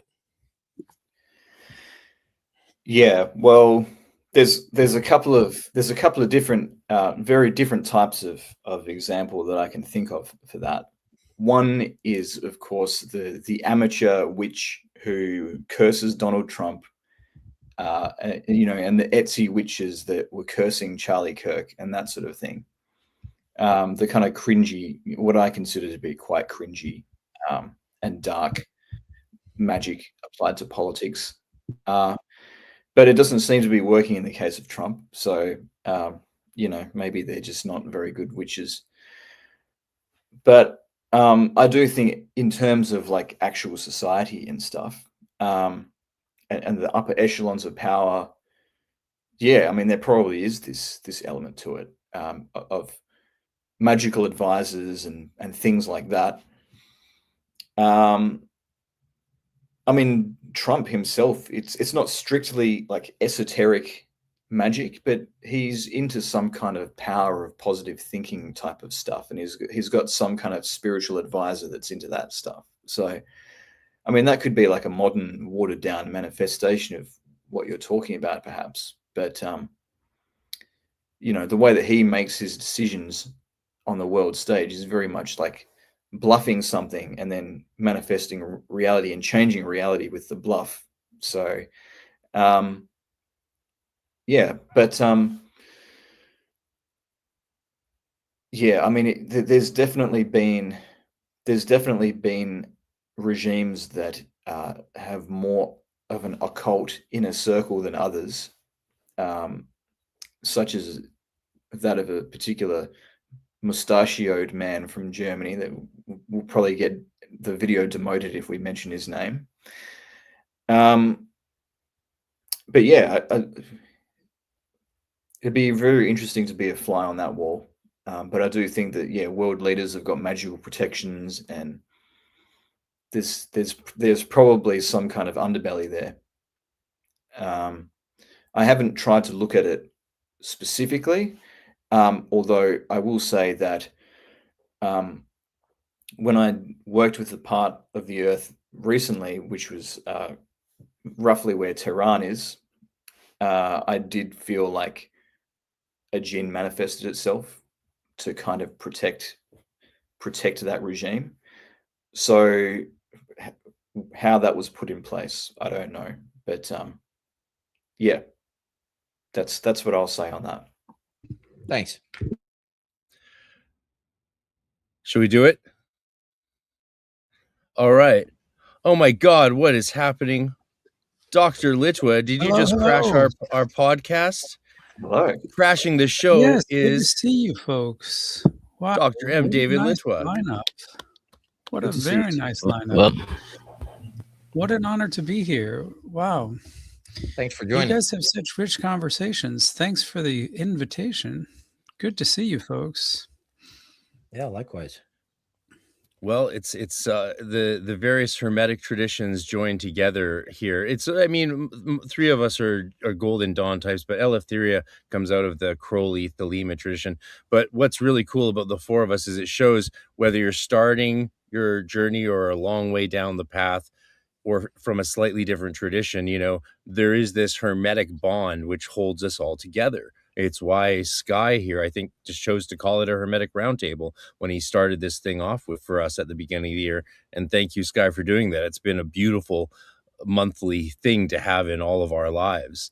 And people are enjoying it too, as you can tell. Thank you very much. Yes, super chat, like, and subscribe, people. This is the first time we've had a special surprise guest. No one else here other than me knew he was popping by, and there's a very good reason he is showing up right now. It's because he's got some big stuff happening, and he's got a few minutes to tell us about it before he gets back to translating Coptic and Greek and I don't know what else. But also he's in Australia, so it's bright and early in the morning. So thank you for waking up along with our other fellow Australian that we drag out of bed every morning to do this with us. Oh, well, yeah, no, it's not too early. It's almost noon here. It's good to see you folks.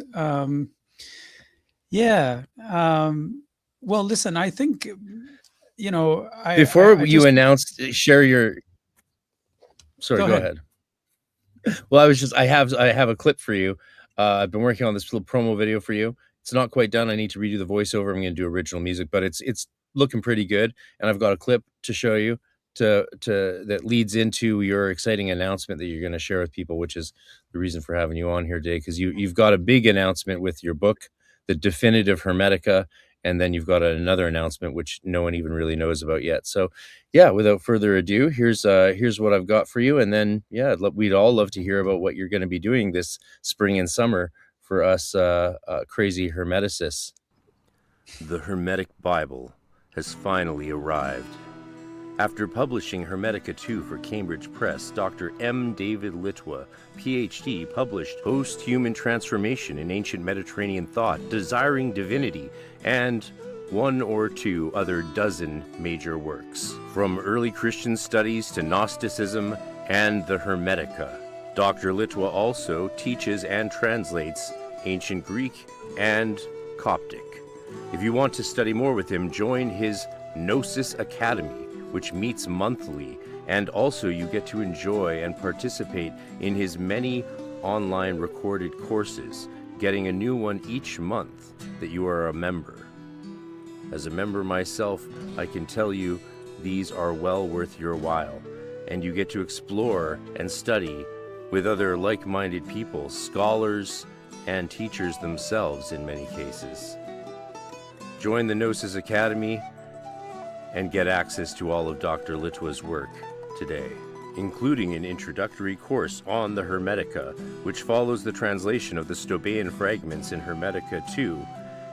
But finally, the great announcement is here. The Hermetic Bible has arrived, and Dr. Litwa has retranslated the Hermetic fragments and the Nag Hammadi Coptic into a new Hermetica 1, ordered as a path of initiation, and now released in the definitive edition from Fount Unlimited, an offshoot of Anathema Publishing in Canada, with beautiful artwork by Jose Gabriel Alegria Sabogal.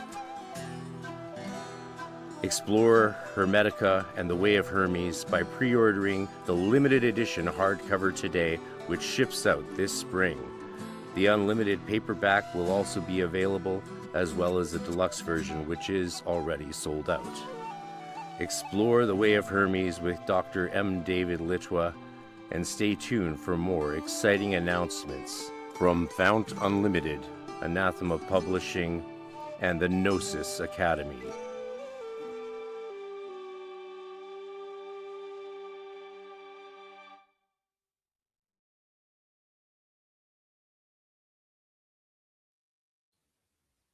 Well, thank you very much. I guess I can leave now. No, that was beautiful. Much more beautiful than anything I could say or do. I really appreciate that, Frater.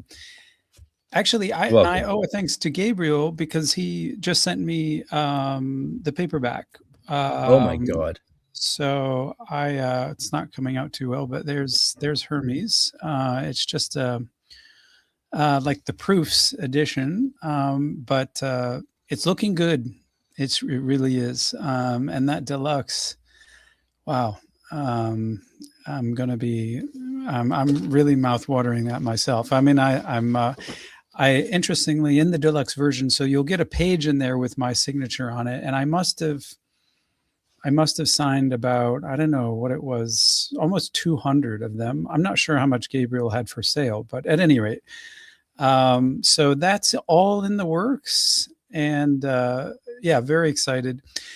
So as Frater RC has mentioned, so I've basically, this is going to come out and everyone's going to have the hardback by June. At least that's the plan. So, and by then the paperback will be available. So what I'm doing this spring, summer, it'll start June 8th. We're basically just going to have a readings course, and we're going to go through this text together. And as Frater RC mentioned, this is the definitive edition. So I have made some improvements. I'm a very tamed Wildbergian in my translation. So I do note that there are mechanical interpolations in the Hermetica that have been removed. I've gone ahead and removed those. Of course, I've told you in the footnotes what I've done, but I'm not crazy. Most of it is still there, so don't worry too much about that. I haven't destroyed the spiritual treasure. At least, hopefully you won't think so. But really the whole point of the edition is to bring out its spiritual significance rather than produce like another academic volume for Cambridge University Press, for which I would be paid next to nothing. But apart from that, I just didn't want to deal with an academic press because I don't really consider I don't consider the Hermetica to be reserved for academics. I consider it to be the spiritual treasure for so many different people in so many different traditions. And so to have an accessible, really well done volume, and thanks go to Gabriel for this. He's done an amazing job, the artist as well. It's phenomenal. I mean, if you just look at the pictures, you don't even need the words as far as I'm concerned, but it's a great book. And I've tucked in 2 of my essays in the back. So when you join the Gnosis Academy and when you join their new live seminar, you'll get access to the lecture course, which is the intro to the Hermetica. But what I want to do this summer, I don't want to do a lecture course. I really just want to do a readings course where we just read these texts together. And the difference will be that we're reading them in terms of the spiritual progression, right? So the book subtitle is, it's Hermetica 1, the Corpus Hermeticum Asclepius and Nagamati Hermetica, ordered as a path of initiation. Okay, so it's a path of initiation, and I've suggested that it has 4 parts. So you've got your introductory tractates, you've got general discourses, you've got detailed discourses, and then revelatory discourses. And so we'll be reading in order as a spiritual progression. And this will be the great experiment, right? So to see if people can really be on a spiritual journey by reading it in this order. As I say in the intro, there's nothing canonical about the order. I've reset the order. You may personally, as a practicing hermetist, want to devise your own order, and that doesn't offend me at all. But this experimental order, which I've suggested, is designed to get people on a spiritual journey rather than just a purely academic one. Of course, I've got the intro and I've got the academic apparatus there as well. I've got a short commentary on each tractate. So you'll be reading that as well. But the point of it is the point of the live course is just to have that kind of like fellowship among fellow hermetists or budding hermetists, and really just to enjoy each other, to enjoy each other's interpretations. So I'm going to be the guide, but I'm not taking any kind of precedence, and I definitely am not lecturing. So, you'll get the intro course, together with the live seminar. So you can go through the lectures yourself earlier than when we do the reading. And yeah, it'll be a great time. Hopefully anyway. I'm sure that with everyone there contributing, it will be great. And do you want to say something about the time and how many sessions and the, it's a bit Absolutely. bigger in scope than people are probably realizing. And so 10 and sessions, very reasonably priced. Yeah, 10 sessions, going to start on June 8th. It's going to be Monday evenings, so 8:30 p.m. in the summertime. We're going to go all the way to August 10th. And so this is going to be it's going to be a summer long readings course. So if you can't make one of the sessions, they'll be recorded for group members, and you can catch it when you can. But I'm hoping that most people can make it. I know people go on holiday, obviously, but the summer is a great time to really just dig deep into this material. So yeah, I'll be there for sure, and I hope other people hear about what you're doing and jump on board. It's a pretty amazing opportunity to go through, I think, that material with you. So yeah, and the point for me is to do it together. Yeah, so that's what we're doing. We're creating a little community, a little hermetic community, I guess. So whether you're purely have intellectual interests or you're a practitioner, so I'm not myself. I wouldn't describe myself as like a full-on practitioner. I don't do any rituals that I would consider hermetic, but you may do that, in which case you have a lot to contribute. I speak the Hermetic prayer of Thanksgiving. I do Hermetic theology, but I try to do a little Hermetic silence. But really, the course is for anyone and everyone who has even the smallest interest in the Hermetica, just to see what it is.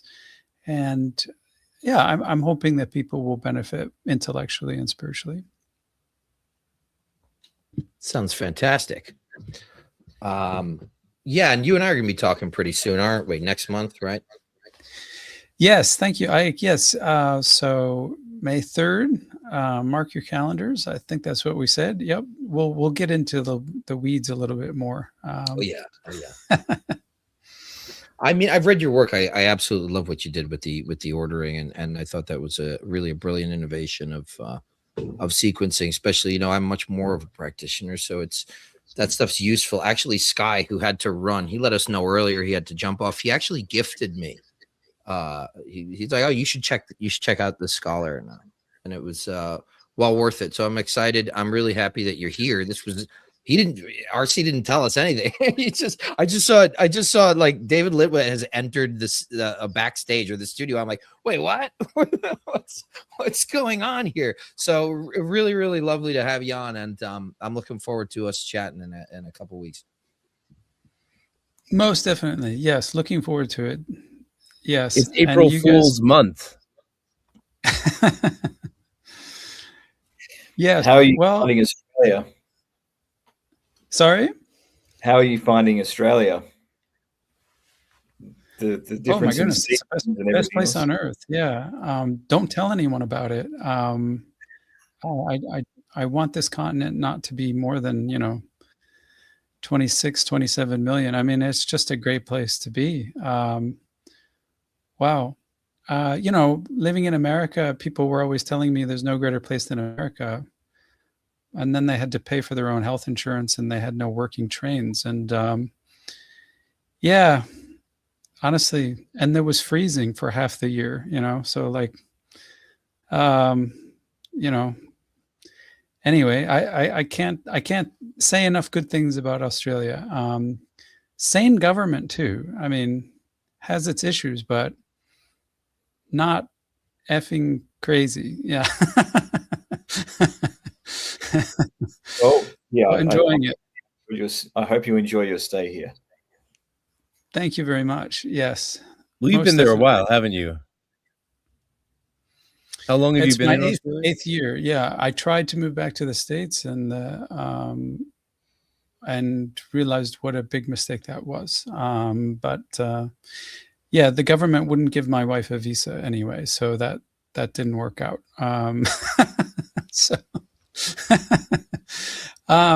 So anyway, I might end up somewhere back in America eventually, but I am really, really enjoying life down under.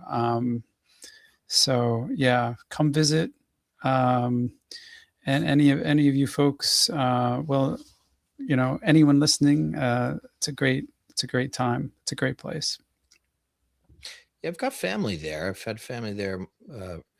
We've got like a whole little contingency over there, and I want to say maybe Adelaide. Is that a place? That's a place, right? Yeah, nice city.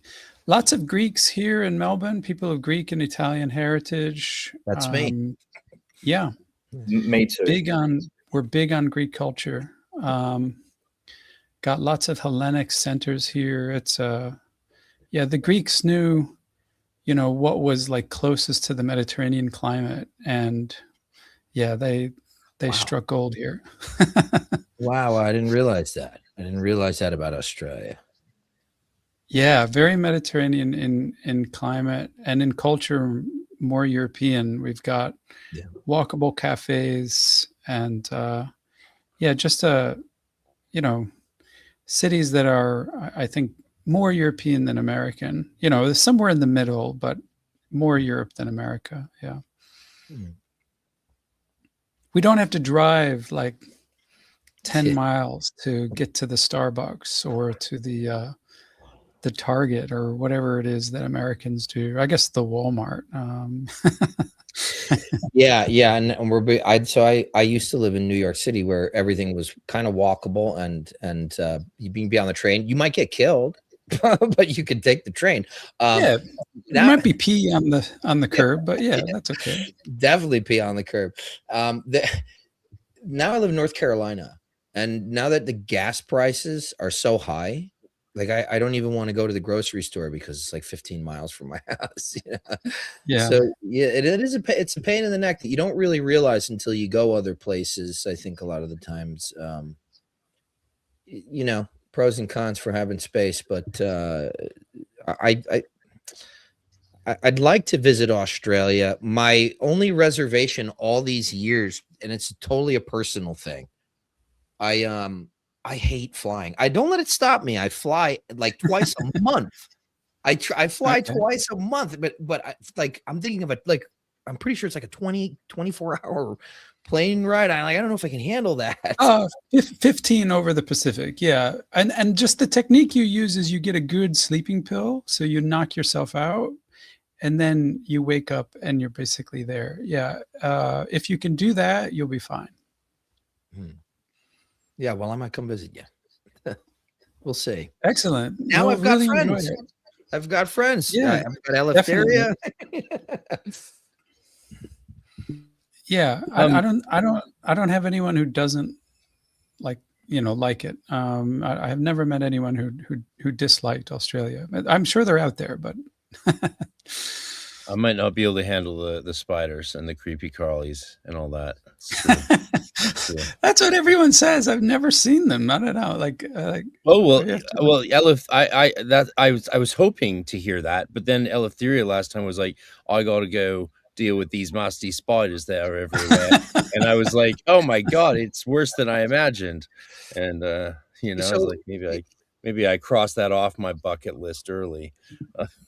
Is But the no, I'd love to go. Is the flying fox a real thing, or is that like the Oh chupacabra? yes, yeah. They were right by What? my house. They're the size of cats, and they all hang from the trees during the daytime. You can go visit them. They make music during the day, and they're like scratching themselves and peeing. And you walk right under them. There's like 1,000 bats above you, and they're all like hanging from the tree in the daytime, like making their distinctive noise. Yeah, we've got a big colony here in Melbourne, Wow. just right out in nature. It's not a zoo. Yeah. Flying foxes, Flying Well, foxes. that's what they're called. right? They're called flying foxes. They're a species of bat that Oh, they okay. don't use sonar. They have eyes like we have, but of course they go out at night, and yeah, right around sundown you see on the highway hundreds, if not thousands, of bats just moving on to get whatever fruit they get. So it's unbelievable. Yeah. Well, bats are cool. Before COVID, I was working at this church in Northern California, and every night at like midnight, I'd go to the pool hot tub area, go behind, turn on the hot tub, staff perk, right? And I just lay floating up in the hot tub and watch the bats spiral around me. And there's Egyptian stuff everywhere because it's an Egyptian church research center, LGBTQ church with animals and exotic creatures everywhere. Lots of servals and ocelots, and yeah, bats are awesome. But I was imagining foxes with wings, or like maybe the squirrel skin that would let them fly. Yeah, they Really? look like little Oh, foxes. I They am actually have Googling red this. hair. I think someone actually needs a link. How about the heat? Someone wants a link. I don't know what you want to link to, the mocha pot, but let us know what you want to link to. I'd love to share the link to your course. The link to the course. Yeah.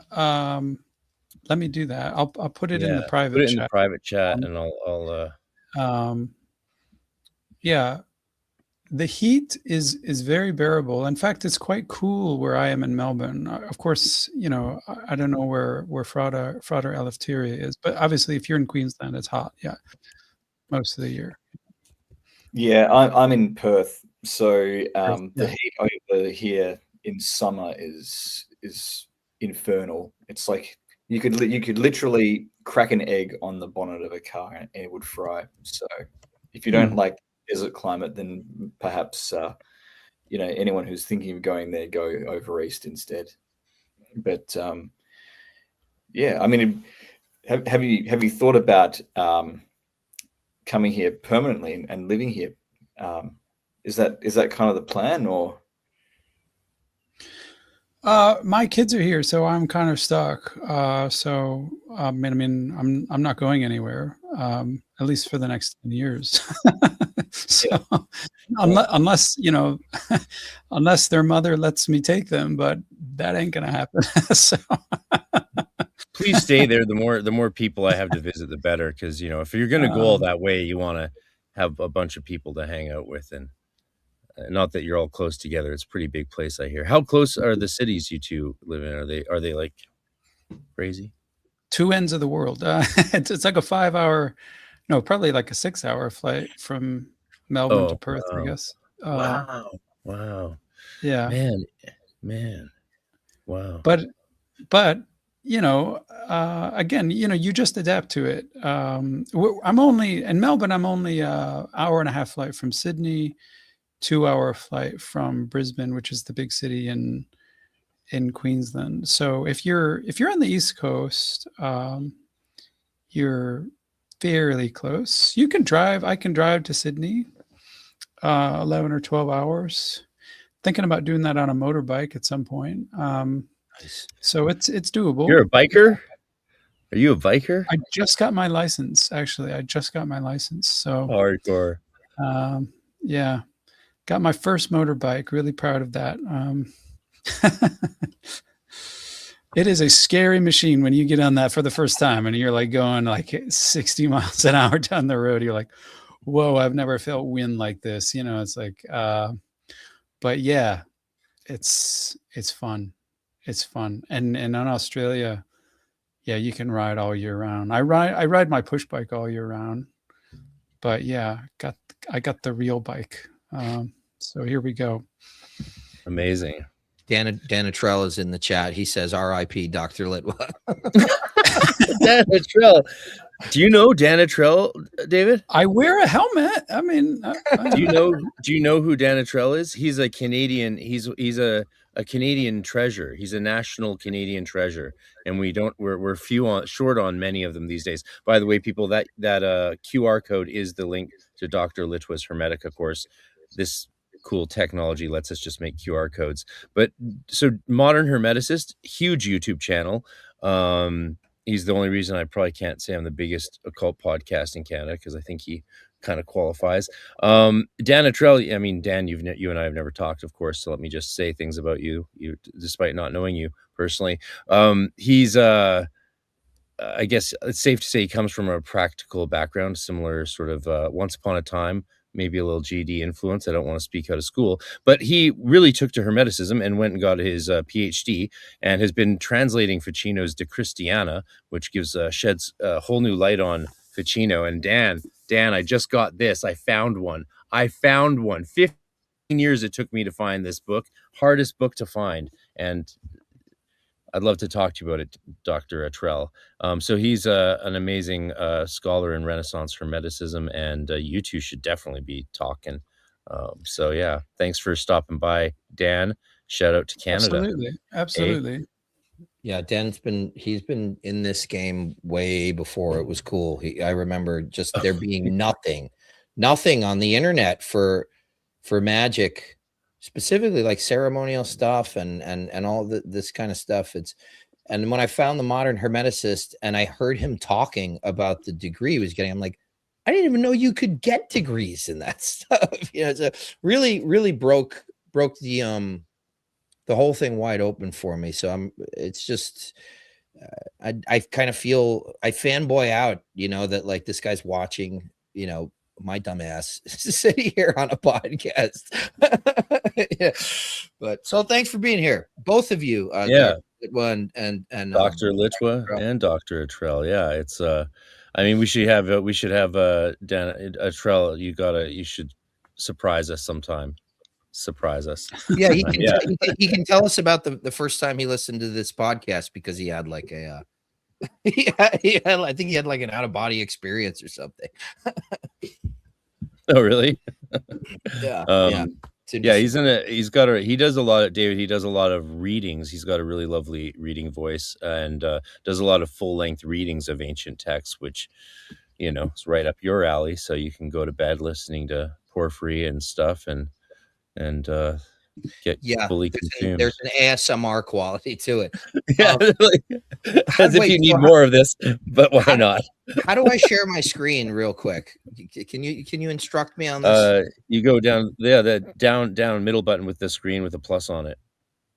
Okay. I've always wondered how Porphyry sounded. How what sounded? I've always wondered how Porphyry sounded. A lot like Dan, then, right? I don't think Porphyry is a big one of Dan's things, but I can't recall. Is this showing up on the screen or no? Yeah. Oh, so yeah, it's there now. I can add it to the stage. That's a flying fox. Whoa! Oh my God, they're huge. Oh my God, yeah. I'm never going to Australia. Oh my God, what the? Oh my God, no, I can't even get near the screens. Yeah, they don't actually interact with humans, though. I don't know why that woman is grabbing it. It must be in like a, I don't know. His wife. I don't know. That's crazy. Like any animal, they don't dig humans. You just, yeah, they shit on you, but that's about it. Yeah. Wow. And so there's that hundreds of them flying around. That's At night, yeah. No, at the daytime, they're hanging in the trees above you with the Lost Boys.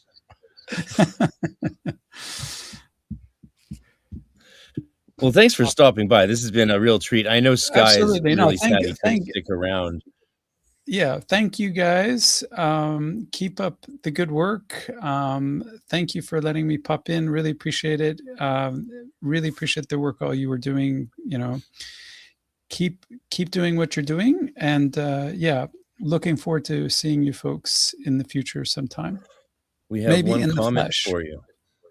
Ooh, yeah. Well, in the flesh would be great. I have thoughts and ideas, and hopefully they can turn into plans at some point, because it would be, you know, like, I know you've done trips to Egypt. Ike's done trips to Egypt. I kind of would like to do a trip to Greece. That's kind of more so even than Egypt, honestly. I'd love to go to Egypt too, of course, but yeah, there's lots of things. Dr. Dan, esoteric Greece, yeah. Stay out of and one of my friends, one of my friends who's got a book coming out on demons, and Keanu Reeves, he just fled Israel and he's living on Crete, and he'll be on my podcast soon. And his book is coming out from Inner Traditions, so you guys got to talk to him. Keanu Reeves and demons, an occult book on those topics. How can you go wrong? So yeah, I know some people in Greece. I'll find out. I'll ask him. His name's Oren. I'm getting married there in like 4 weeks. So. Oh shit! Amazing. Yeah. Well, so good the modern congratulations. Good, congrats. Yeah. Modern Hermeticist says, Dr. Litwa may or may not know this. I've got a book coming out with Breppels this summer on the Latin Hermetica and Matteo Stefani. I didn't know that. Good. Yeah, I think Breppels is a European publisher. Yeah, definitely. That's great. I will look that up. If you want to send us the name of it, that'd be great. But yeah, I myself, you know, I don't claim any expertise whatsoever when we're getting up into High Middle Ages and Renaissance. So your work is really, really complimentary to me. I completely depend on you for that phase of the Hermetica. So appreciate that. Awesome. All right. Well, I will see you folks later, I hope. Be well and take care, all of you. And yeah, I hope to see you again soon. Thanks for stopping by, and everyone check out M. David Litwa's course and see him on Ike Baker coming up soon on Arcanum podcast. Thanks, David. Most definitely. Looking forward to many blessings. Thank you. Awesome. Nice surprise. Yeah, that was great. Yeah. I feel like I need to be more familiar with Dr. Litwa and his work. I would call him an undiscovered gem, except he's very discovered. Yeah. You know? But a lot of people, I think, don't realize how much of his stuff is dead on our interests. Even if you're not a Christian, his approach to understanding early Christianity is not what you would expect, and it's like the Marcion gospel, all that. I could speak more intelligently about this, but I'm just too excited right now. Yeah, I was trying not to. I wanted to like save it for the talk I'm going to have with him in a couple of weeks, but I definitely, particularly when I had first started moving towards clerical ordination in the church that I'm a part of, which at one point called itself Gnostic, and now is more, they call themselves more pre-Nicene. I used to listen at the time. I was working in carpentry in Asheville. I was driving an hour and a half each way to commute to work, and I just would devour his lectures on YouTube and that he had on the internet. And I just remember thinking to myself, like, who the hell is this guy? You know, and then finding out more about him, and I'm like, this is like what I've been waiting for somebody to do, you know, in terms of exactly in the you know, in the academic space, and then like he was doing this totally, like, I don't know if it was like rogue or what, but he was doing like this totally individual thing, completely not affiliated, and just bringing all that quality information, like seminar style, you know, rather than like producing episodes of things. He would just do it like presentation style with people on like a Zoom or something like that, and it was actually outstanding. I really loved that. So I'm excited to talk to him. Thanks for bringing him on. That was a nice touch. You're welcome. I offered to tell you guys what the surprise was, but of course, you being good sports said no, don't tell us, so I didn't. And we'll get the captain on maybe one day, Eleftheria. Who knows? That would be cool. The captain is the nickname of one of Eleftheria's old lodge mates, the great Canadian rock musician Jeff Martin from the Tea Party, who's very, very, very famous. But you know, I'm on his Patreon, and he and I used to be friends. So yeah, it's cool to have guests show up. Modern Hermeticist says the book is called Corpus Christianorum, in translation 50 Latin Hermes in crosses on Trismegistus, book 6 principle things, book of. That's exactly what we're going to need after, now that we have this Litvian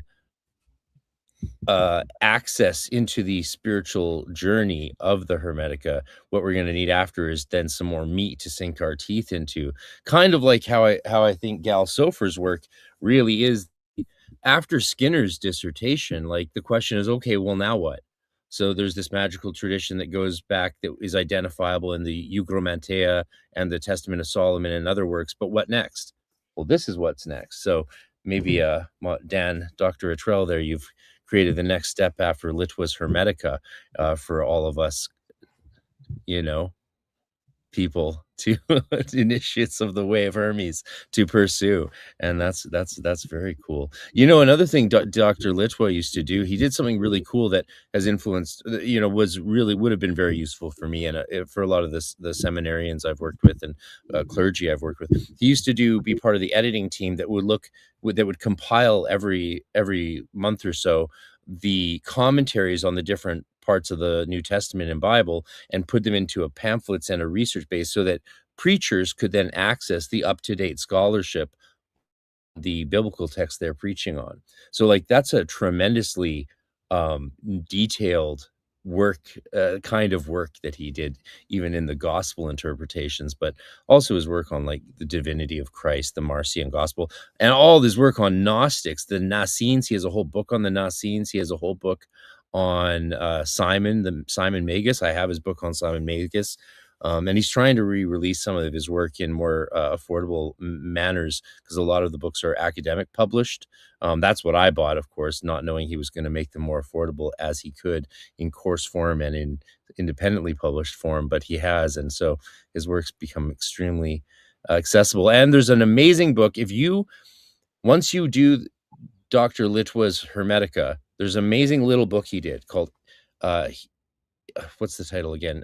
Human Transformation, Ancient Transformation. It's a little blue one, but what it looks at angelomorphism in parallel with theosis. So he looks at the way humans are developing to be more like God through different forms of theosis, angelification, angelomorphism. But he ties into that all the socio-political ramifications of the modern age, including sort of the technocratic, more eugenic issues that come up with post-technological human transformation. So he doesn't shy away from any of it, and it's all in this tiny little book. And that was my entryway to his work after Hermetica 2, which is of course amazing. That's the technical Hermetica, where like tells you which elements correspond to which parts of your body, so you can do cool new rituals if you want. Yeah, that sounds great. Sounds like a comprehensive body of work. And early Christianity and the truth behind the origins of Christianity is one of my big special interests as well. So I'm definitely going to educate myself more in that regard with Dr. Litwa's take on things. What do you think the biggest takeaway is from Dr. Litwa's work in terms of early Christianity and its origins? So I've been focusing on his Hermetic work and some of his Gnostic work and some of the Marcion stuff. I haven't gotten to those books. I have most of his books, but I haven't read them all. So I have. I started with the stuff I was most excited about, of course, the Hermetica stuff, the transformation stuff, Theosis. One of his books I still can't find or get, and he can't even get it for me. So again, yay, academic publishing. Good job, guys. What the fuck? No shade to all you academics out there. We love you. Love you, Dan. But you all know that you're the ones who started bitching about this stuff, and we're just following suit because we're like, okay, it's time to complain. Let's go. Yeah, so his work on Simon Magus and the Essenes was interesting. But the stuff, mostly I've stayed focused on his aspects of understanding theosis and divinification. You know what I mean? You know the thing, man. It's been a long day. I was making all these edits and building all these videos and setting up the new laptop and shit. So yeah, you go hard in the paint with the production. Somebody in the chat said before, they're like, I really love watching these magic infomercials. I love that. Yeah, I mean, why not? It's fun. Post-human transformation that's the book. It's a great book. Everyone needs to read that book like now. Well, no, do the Hermetica first, because then you'll be more grounded when you read it. Otherwise, that book could be maybe ungrounding because you'll be like, oh my God, I just need to go to the beach and eat donuts. I don't know. Yeah. Well, speaking of that, I have to take my dog out and go to bed because we're getting close to I'm heading towards 11 o'clock. This was fantastic. It kind of looks like I'm flying, right? Like I have wings. Last comment from Dan Atrell. You want to read it, Ike? Yeah, that was in part the intention, lol, to follow Litwa's Hermetica 2 and focus on the medieval reception.